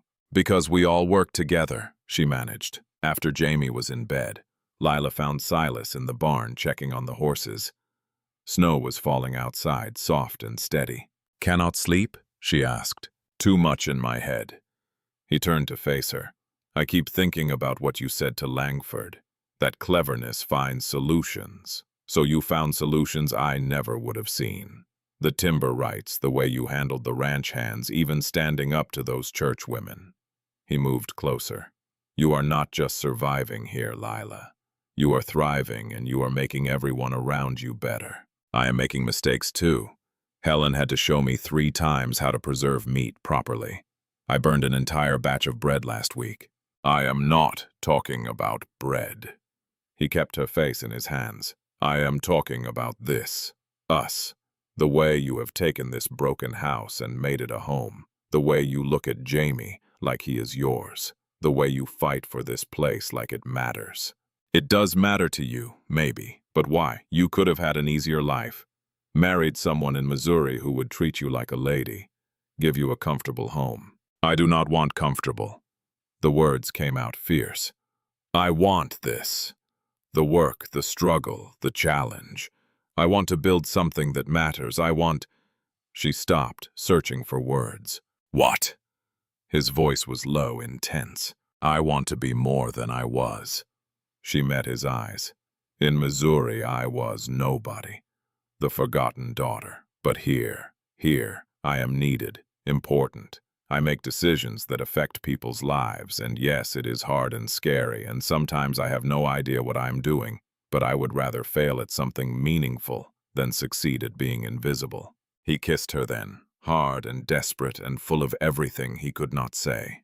When they broke apart, both breathing hard, he pressed his forehead to hers. "You are not invisible," he whispered. "You are the brightest thing I have ever seen." They made it back to the house somehow, stumbling through snow, laughing like drunk people. Inside, he pulled her upstairs, not to her room this time, but to his. "Stay," he said. Not a question. She stayed. Spring came slowly, fighting winter for every inch. The timber company started their work on the north section, careful and controlled like they had promised. The money went straight to the bank, clearing the loan with enough left over to buy new equipment and expand the herd. Langford tried one more move, spreading rumors that Silas had gotten the timber money through fraud, that old Tom had lied on the stand, that the whole case was a setup, but nobody listened. The judge had ruled the money was clean, and the Wind River Ranch was thriving. Then Langford made his final mistake. He showed up at the ranch one afternoon in early spring, drunk and furious, demanding to see Silas. Lila was alone. Silas was out checking fence lines, Jamie at school. The ranch hands were working the far pastures. "Where is he?" Langford demanded, swaying in his saddle. "Not here." Lila stood on the porch, hand resting on the rifle she had learned to use. "You should leave, Mr. Langford." "Should I?" He dismounted clumsily. "You have cost me a lot of money, Mrs. Reed. That ranch should have been mine." "It was never yours. Everything in this valley is mine." His voice rose. "I built this territory. I brought civilization here, and now some mail order thinks she can—" The rifle came up before Lila even thought about it, aimed steady at his chest. "Finish that sentence," she said quietly. "I dare you." Langford froze, eyes widening.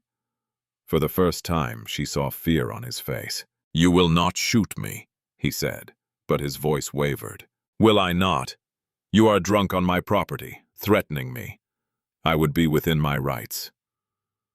She took a step forward, rifle never wavering. "But I will give you a choice. Get back on your horse and ride away, or find out if I am bluffing." A long, tense moment. Then Langford backed toward his horse, hands raised. "This is not over," he said. "Yes, it is." Lila's voice was still. "You lost. The ranch is ours. The water rights are ours.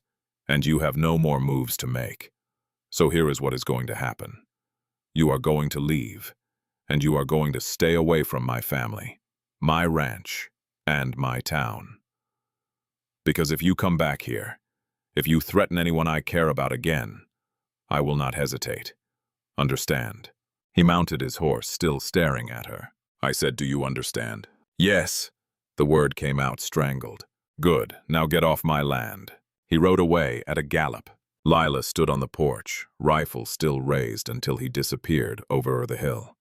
Then her legs gave out and she sat down hard, shaking. That was how Silas found her some time later, sitting on the porch steps, rifle across her knees, crying and laughing at the same time. "What happened?" He was off his horse before it stopped moving, kneeling beside her. "Lila, what?" She told him everything, watched his face go from concern to fury to something like awe. "You held him at gunpoint," he said. "Yes." "And threatened to shoot him." "Yes." "Would you have done it?" She thought about that. "I do not know. Maybe if he tried to hurt me." "Yes, absolutely." Silas started laughing, great booming laughs that echoed across the yard. "You are insane. You know that." "Probably." He pulled her to her feet, rifle in awe, and kissed her hard. "You are also the most magnificent woman I have ever met." I was terrified. Did not look it. He took the rifle, checked the safety, leaned it against the porch rail. "Langford will not bother us again. You scared him worse than any court ruling could." "How do you know?" "Because you showed him you are not afraid, and men like him only understand power." He cupped her face. "You are powerful, Lila Reed. More than you know." Word spread fast. By Sunday, everyone in Wind River had heard about the confrontation. The church ladies who had whispered about Lila now whispered with grudging respect. The ranch hands started calling her boss lady when they thought she could not hear. Even the men who had ignored her before tipped their hats when she came to town. Dr. Chen found her at the general store, grinning like a cat. "I heard you faced down Langford with a rifle. News travels fast in this town always." Dr. Chen's smile softened. "I also heard you did not shoot him. That took more strength than pulling the trigger would have." "I wanted to," Lila admitted. "Of course you did. He is a bastard. But you made the right choice." She squeezed Lila's arm. "You are good for this place, good for Silas, good for all of us." At home, things shifted in quieter ways. Jamie started asking Lila's opinion on everything: what to wear, how to handle a bully at school, whether a rock he had found was special. Silas deferred to her on household decisions, ranch finances, even hiring choices. "You are better at reading people than I am," he admitted one night over the account books. "I am really not." "You are. You saw through Langford from the start. Knew exactly how to handle Diego and the kid. Even figured out which logging company to trust." He looked at her over the ledger. "I used to make all these decisions alone. Now I wait to hear what you think because your judgment is better than mine." "That is not true." "It is." He reached across the table, taking her hand. "You see things I miss. Connections, possibilities, problems before they happen. This ranch is better because of you. I am better because of you." Heat crept up her neck. "You were doing fine before I got here." "I was surviving. There is a difference." He squeezed her hand. "I love you, Lila. I do not say it enough, but I do. You have changed everything." "I love you too." The word still felt new in her mouth. Precious. "Even when you are stubborn and impossible." Especially then. Especially then. When warmer weather returned and new calves came, the herd was growing. The ranch was profitable. And for the first time in years, Silas looked at the future without fear. One afternoon, Lila was in the garden. Another project she had started, turning a patch of bare ground into something useful, when a wagon rolled up the drive. She did not recognize the driver until he got closer. Her stomach dropped. It was James, her mother's hired man from Missouri. She stood slowly, dirt on her hands, heart hammering. "James." "Miss Lila." He climbed down from the wagon, hat in hands. "Your mother sent me. It is your sister, Lillian." Fear shot through her. "What happened?" "She is ill, real bad. Started as a cough, turned into something worse. Doctor says it is pneumonia." James's face was grim. "Your mother is asking if you could come home just for a bit. Lillian has been asking for you." Lila's mind spun. Lillian, her beautiful, thoughtless sister, who had started this whole mess with her cruel joke. She should feel satisfaction, justice. Instead, she felt sick. "How long does she have?" The question came out flat. "Doctor does not know. Could be days, could be weeks." James shifted uncomfortably. "Your mother said to tell you she is sorry for everything. She wants to make things right. After all this time, now she is sorry. People change when death comes knocking." James met his eyes. "I am not saying you should go, just delivering the message." Silas appeared from the barn, taking in the scene. "What is going on?" Lila explained quickly, watched his face close off. "You want to go?" he said. Not a question. "I do not know what I want." She looked at her hands, at the garden she had been planting, at the life she had built. "Part of me thinks they do not deserve anything from me after everything they did, but she is your sister." "Yes." Silas was quiet for a moment. Then, "I will come with you." "What? You think I am letting you face them alone?" He moved closer. "We will go together. Take Jamie. Make a trip of it. You can see your family, and I can show them exactly what they gave up when they mocked you." Something fierce and grateful swelled in Lila's chest.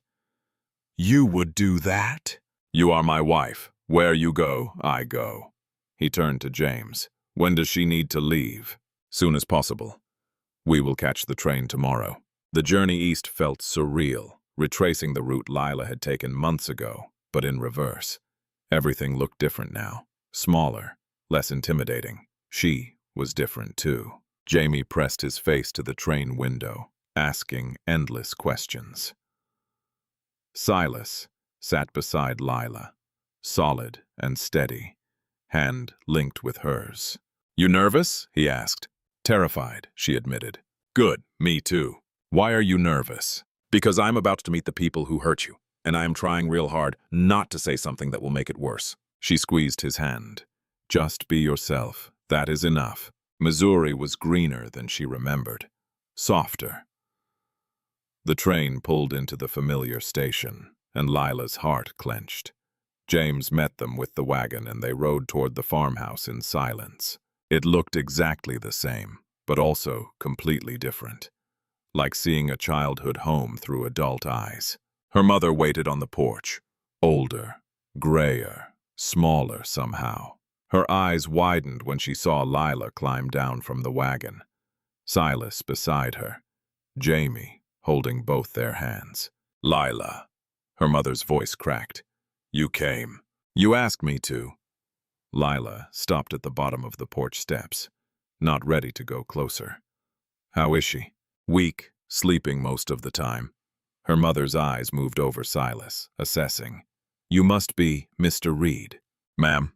Silas's voice was cool, polite. "And this is Jamie, my son.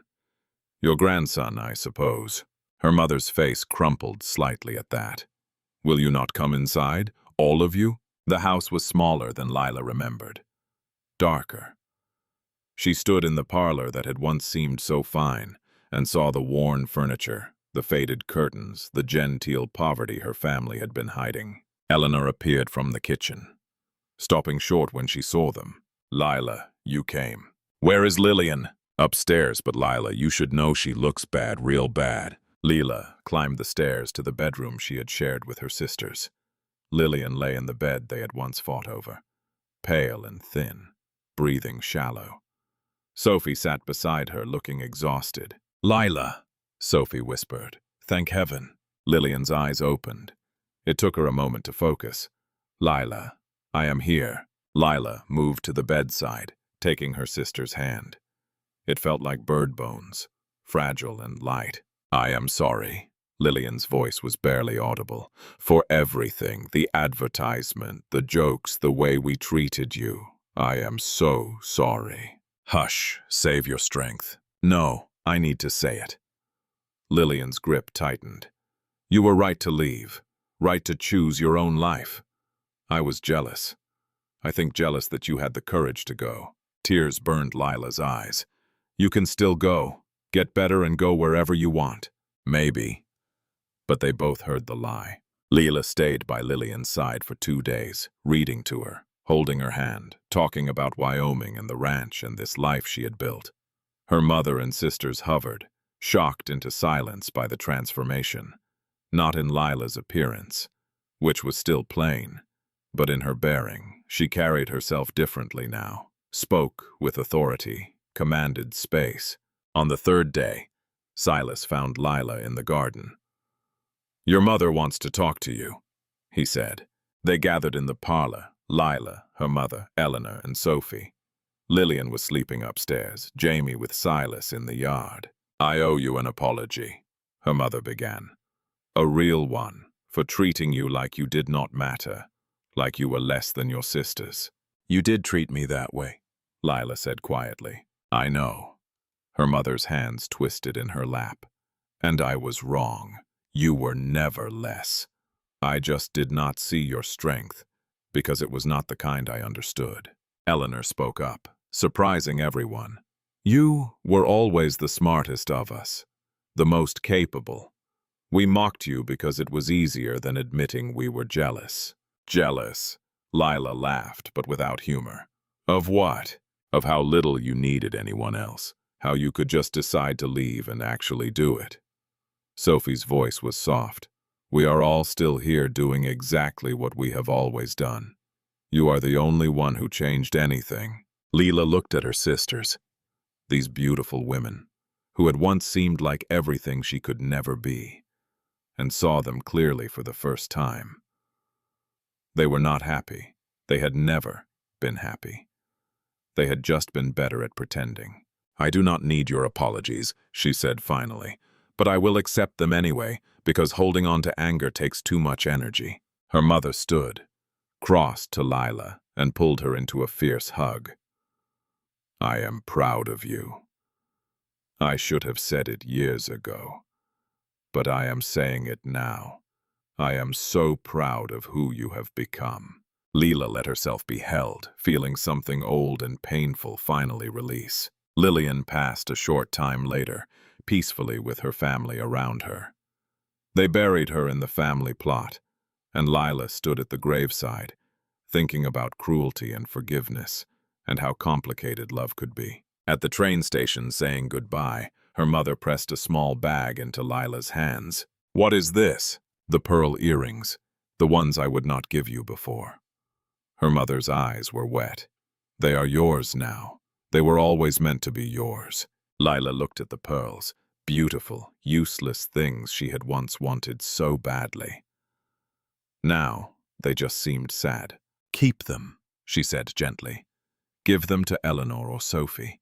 I do not need them anymore." On the train heading west, Jamie asleep against her shoulder, Silas's hand in hers. Lila watched Missouri disappear behind them and felt nothing but relief. "You all right?" Silas asked. "Yes, actually I am." She leaned into him. "I made peace with it, all of it, and now I am ready to go home. To Wyoming, to our life," she smiled, "to everything we are building together." He kissed her temple. "Then let us go build it." Wyoming greeted them with a late spring storm. Snow mixed with rain, wind that rattled the train windows. Jamie pressed his face to the glass, excited to be home, while Lila watched the familiar landscape emerge from the gray weather and felt something settle deep in her bones. This was home, not the place she had left, but the place she had chosen. Roy met them at the station with the wagon, his weathered face creasing into something almost like a smile when he saw them. "Good trip?" he asked, loading their bags. "Long," Silas said. "How are things here?" "Ran smooth. Diego handled the calving, only lost a couple." Roy glanced at Lila. "Helen's been asking after you. Said to tell you the women's meeting is soon if you are back in time."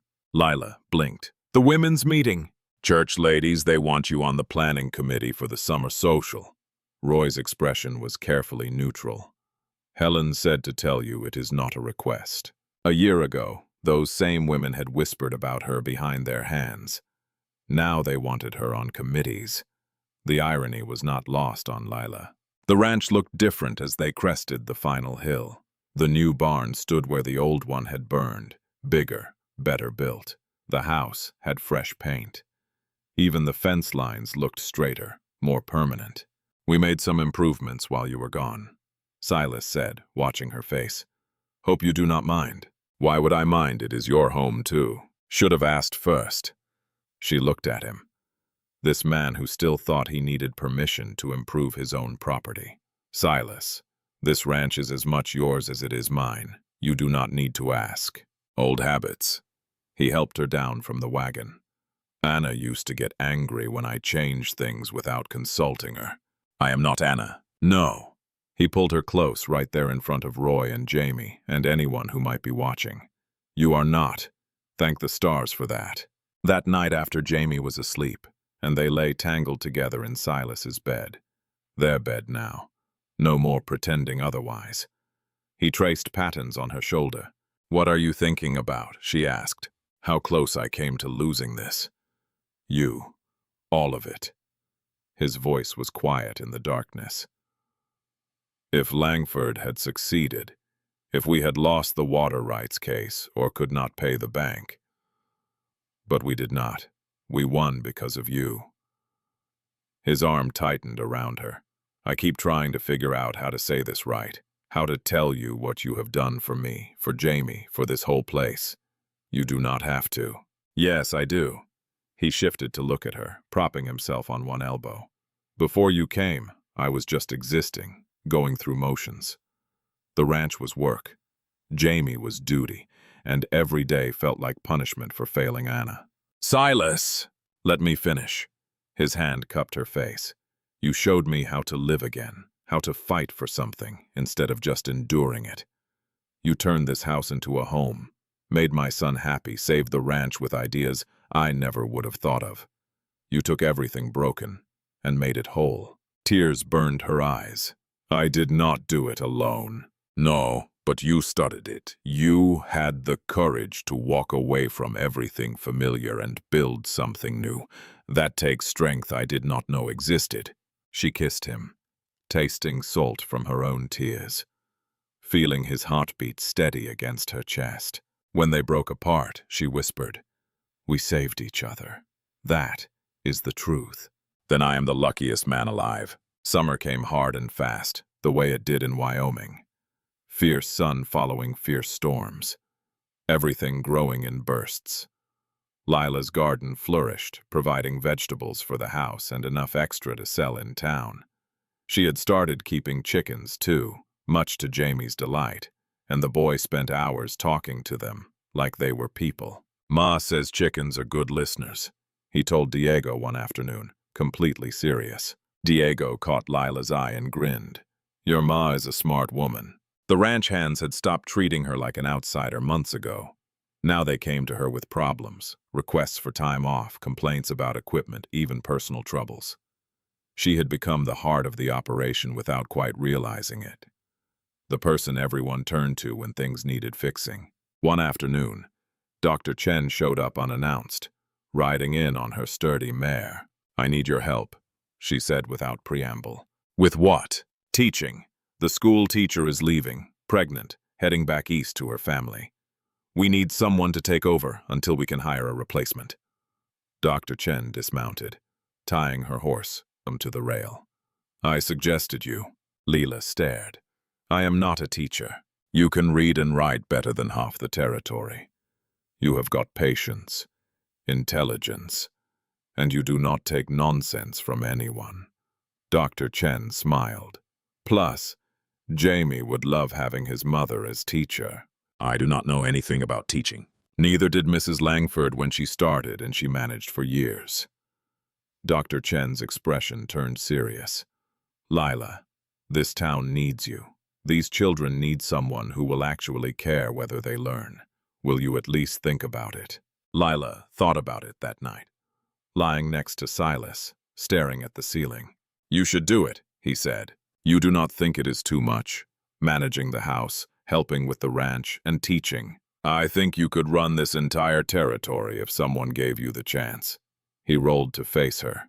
"You are always saying you want to build something that matters. What matters more than teaching children? And Jamie would be so proud of you, he would probably burst." Silas smiled. "Do it, Lila. Show this town what you are capable of." So she did. The schoolhouse was small. One room, about 20 students ranging from young to older. Lila stood at the front on her first day, looking at their faces. Some curious, some skeptical, some openly hostile, and felt her stomach clench. Then Jamie, sitting in the front row, gave her a huge grin and a thumbs up. She could do this. "Good morning," she said, voice steady. "My name is Mrs. Reed, and I am your teacher until we find someone permanent. I know some of you are wondering if I am qualified. The answer is no, not really, but I can read, write, and do mathematics. And more importantly, I care whether you learn. So here is how this works. You give me your best effort, and I will give you mine." "Fair." A girl in the back raised her hand. "What if we do not want to give our best effort? Then you will sit here bored while everyone else learns interesting things." Lila smiled. "Your choice." It was not easy. Some days the older boys tested her, pushing boundaries until she had to pull out the same steel spine she had used on Langford.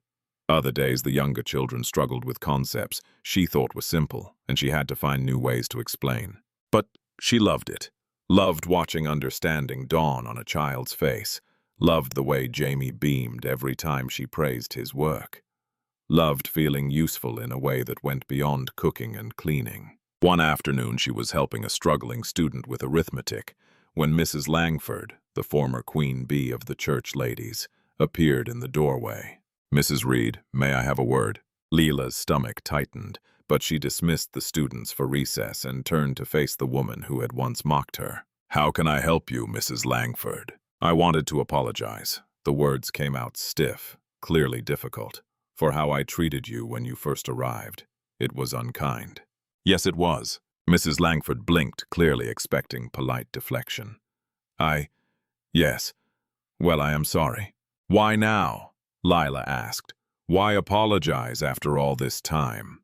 "Because my daughter comes home every day, talking about how much she loves school, about how Mrs. Reed makes learning fun, how you helped her understand fractions, how you never make her feel stupid." Mrs. Langford's voice softened. "She has never liked school before. You have given her something precious." Leela felt her anger dissolve. "Your daughter is very bright. She just needed someone to believe in her, like you needed someone to believe in you." The question hung between them. "Yes," Lila said quietly. "Like that." Mrs. Langford nodded slowly. "Victor, my husband, he is not a bad man, just ambitious, ruthless sometimes. After what you did standing up to him with that rifle, he has been different, quieter. I think you scared something fundamental into him." "I did not mean to." "Do not apologize. He needed it." She moved toward the door, then paused. "You have changed this town, Mrs. Reed. Made it better. I wanted you to know that." After she left, Lila stood in the empty schoolhouse, processing. She had come here expecting nothing, wanting only escape. Instead, she had built something that mattered, not just for herself, but for everyone around her. That night at dinner, Jamie announced, "Billy Parker says his ma says you are the best teacher Wind River ever had." "Billy Parker's ma is very kind," Lila said, hiding a smile. "It is true, though." Jamie speared a potato with his fork. "You make school not boring." "High praise," Silas murmured, eyes dancing. "Pa, can ma teach forever, even after they find someone permanent?" Silas looked at Lila. "That is up to your ma." Leela thought about it. Really thought about it. Teaching meant less time for ranch work, less time for the house, more responsibility. But it also meant purpose beyond these four walls. It meant shaping young minds, giving children opportunities they might not otherwise have.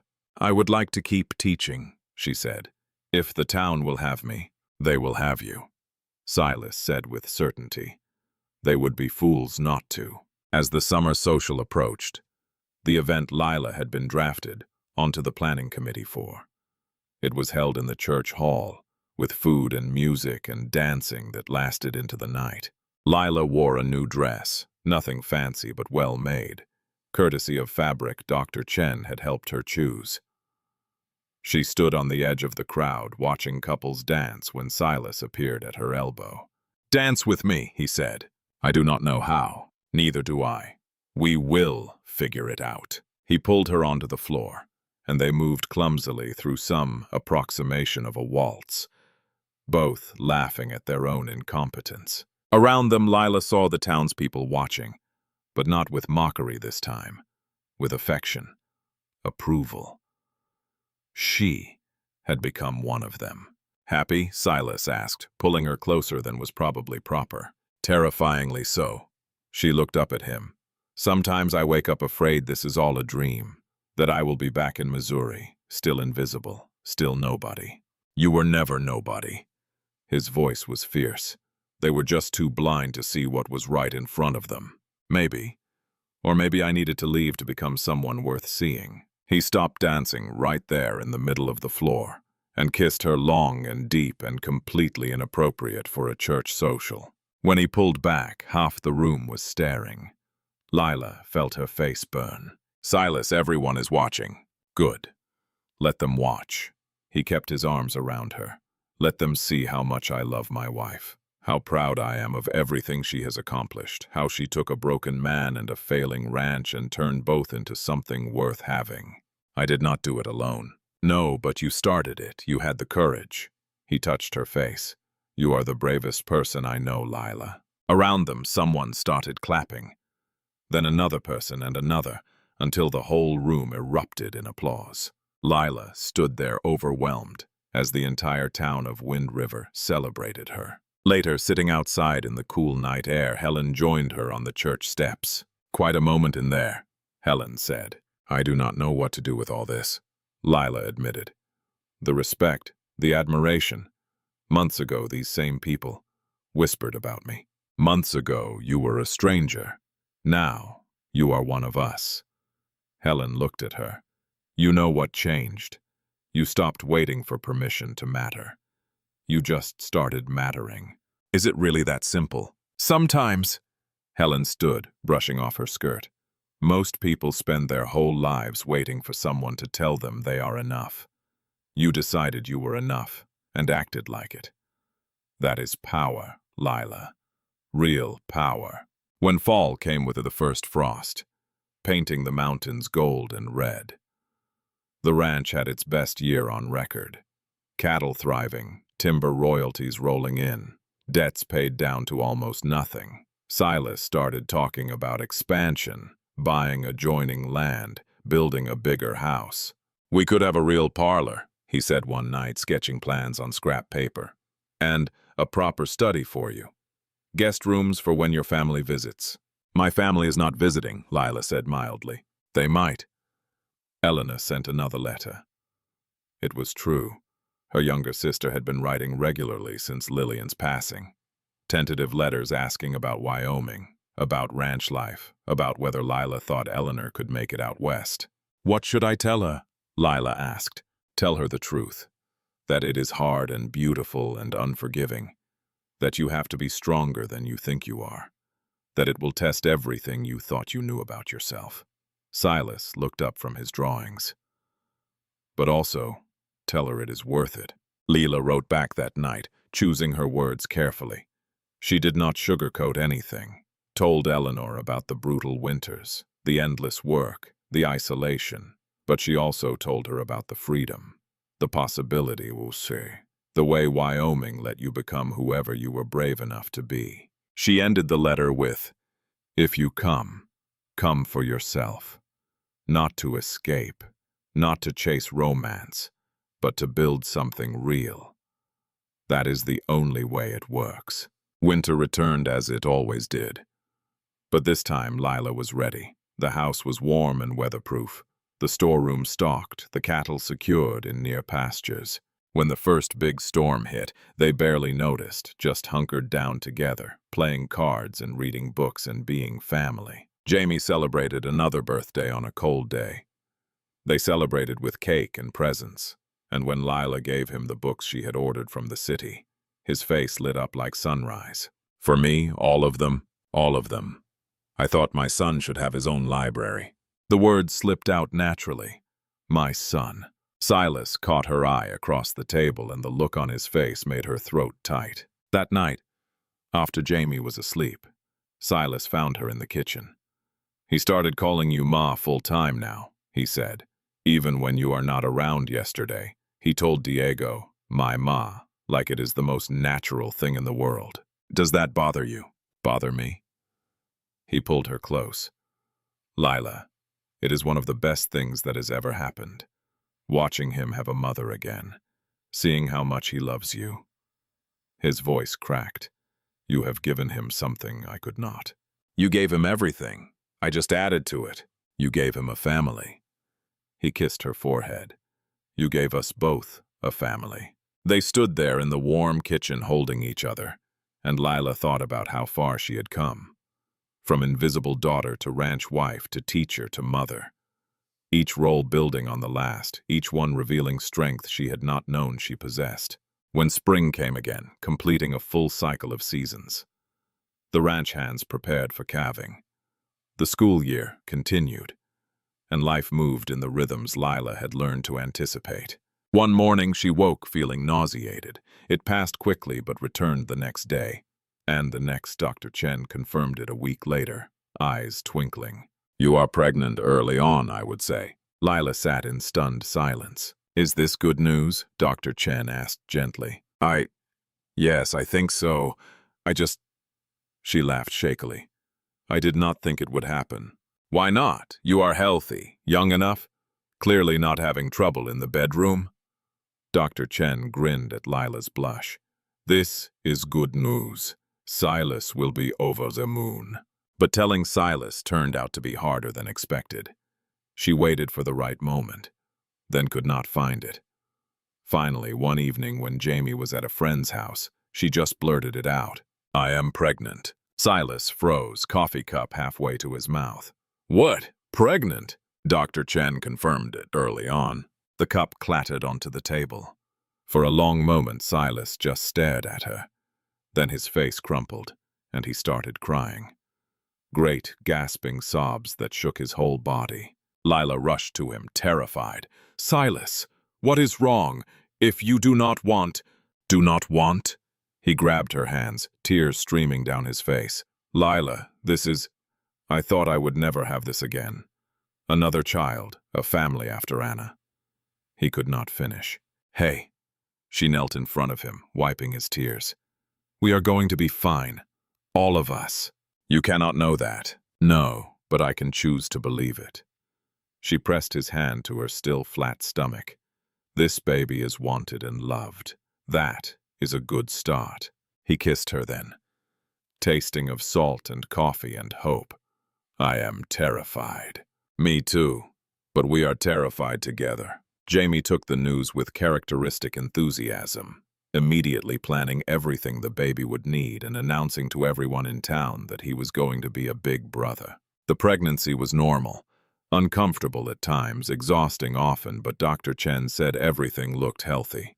Lila kept teaching until she started showing too much, then stayed home and helped manage the ranch finances from the kitchen table. Summer brought heat and her belly swelling until she felt like a barn. Silas hovered constantly, driving her crazy with concern. I am pregnant, not dying, she snapped one afternoon when he tried to stop her from hanging laundry. I know, but nothing. I am fine. The baby is fine. Stop treating me like I will break. He backed off, hands raised in surrender. But she caught him watching her sometimes with an expression of such raw fear that it broke her heart. One night in late summer, she woke him from sleep. Talk to me, she said, about what you are really afraid of. In the darkness, he was silent for a long time. Then, that I will lose you, like I lost her, that this baby will take you from me, that I will be alone again with 2 children and no idea how to be enough for them. That is not going to happen. You do not know that. Anna was fine until she was not. One day she was pregnant and complaining about back pain. The next she was dying, and there was nothing I could do. I am not Anna. Lila's voice was firm. My body is different. This pregnancy is different. And if something does go wrong, Dr. Chen is far better prepared than whoever delivered Anna. We have options now, but no buts. She took his face in her hands. Silas, I need you to trust me. Trust that I know my own body. Trust that I will ask for help if I need it. Can you do that? Do. He exhaled shakily. I will try. Good, because this baby is coming whether we are ready or not, and I need you present for it, not paralyzed by fear. The labor started on a cool morning. Silas immediately went white, but Lila stayed calm. Send Jamie to Helen's, she directed. Then get Dr. Chen. Do not rush, we have time. The labor lasted many hours. Long, painful, exhausting hours where Lila understood viscerally why women died doing this. But Dr. Chen was competent and encouraging, and Silas held her hand through every contraction, whispering reassurances, even though his face was gray with terror. Finally, as the sun set, a baby's cry filled the room. It is a girl, Dr. Chen announced, laying the squirming, angry bundle on Lila's chest. Lila looked down at her daughter, red-faced and furious and absolutely perfect, and felt everything inside her rearrange. This tiny person, this miracle, was hers. She is beautiful, Silas whispered, touching the baby's head with one finger. Perfect. She is angry. Lila laughed, exhausted, already mad at the world. She will fit right in with this family then. They named her Catherine, after Silas's grandmother. She had his gray eyes and Lila's stubborn chin. And from day one, she ruled the household with an iron fist, wrapped in soft baby skin. Jamie was instantly besotted, hovering over her cradle like a protective dragon. The ranch hands brought gifts, carved toys, soft blankets, promises to teach her to ride when she was old enough. Even Helen got misty-eyed holding her. You did good, Lila, real good. But it was watching Silas with his daughter that undid Lila completely. The way he held her like she was made of glass. The way he sang off-key lullabies at odd hours. The way he looked at Lila with such gratitude and love, it made her ache.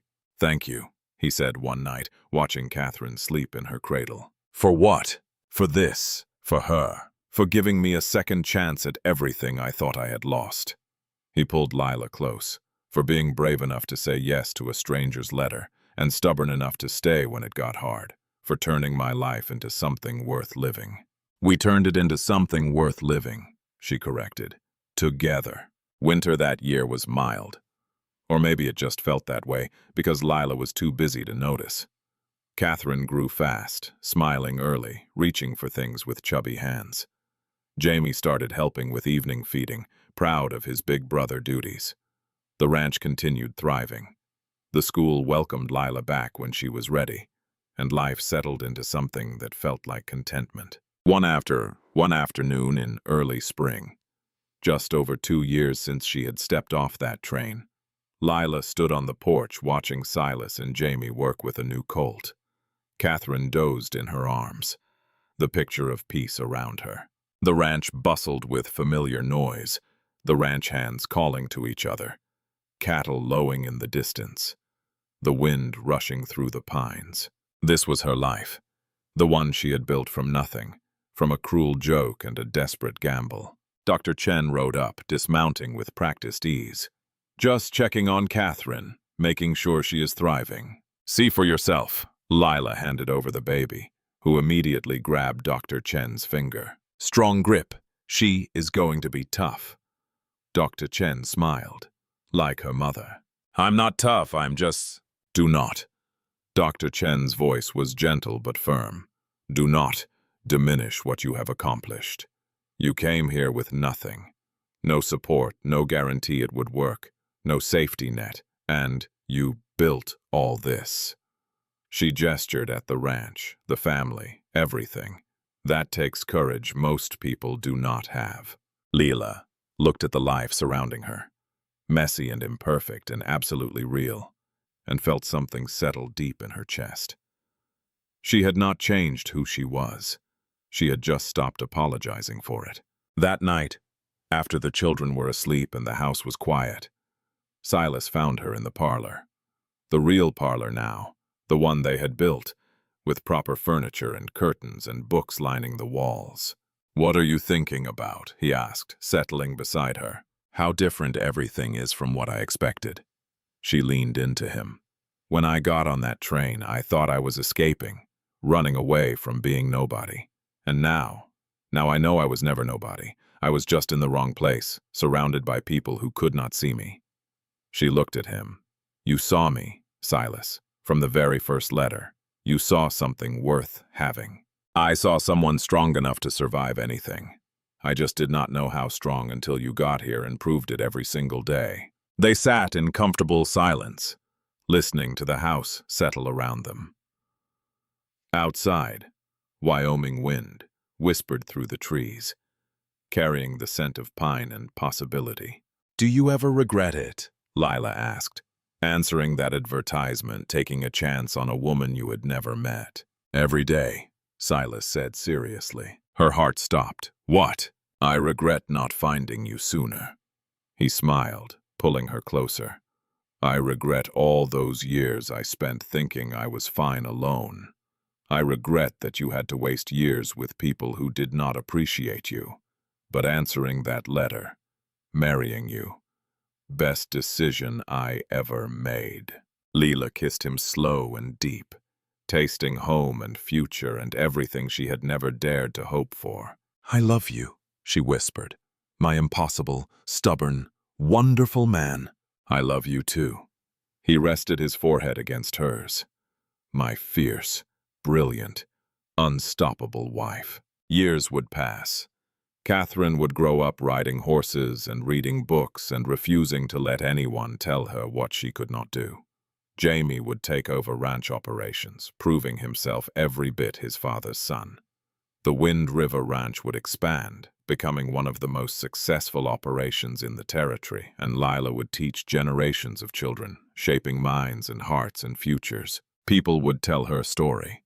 The mail-order bride who became a force to be reckoned with.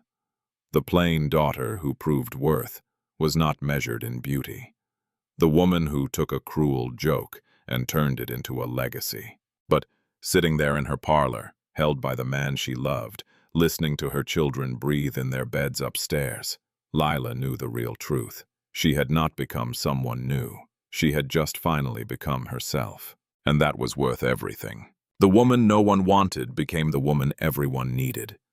Not because she changed her face or became someone different, but because she stopped waiting for permission to matter and simply chose to matter instead. That was the only magic she had ever needed.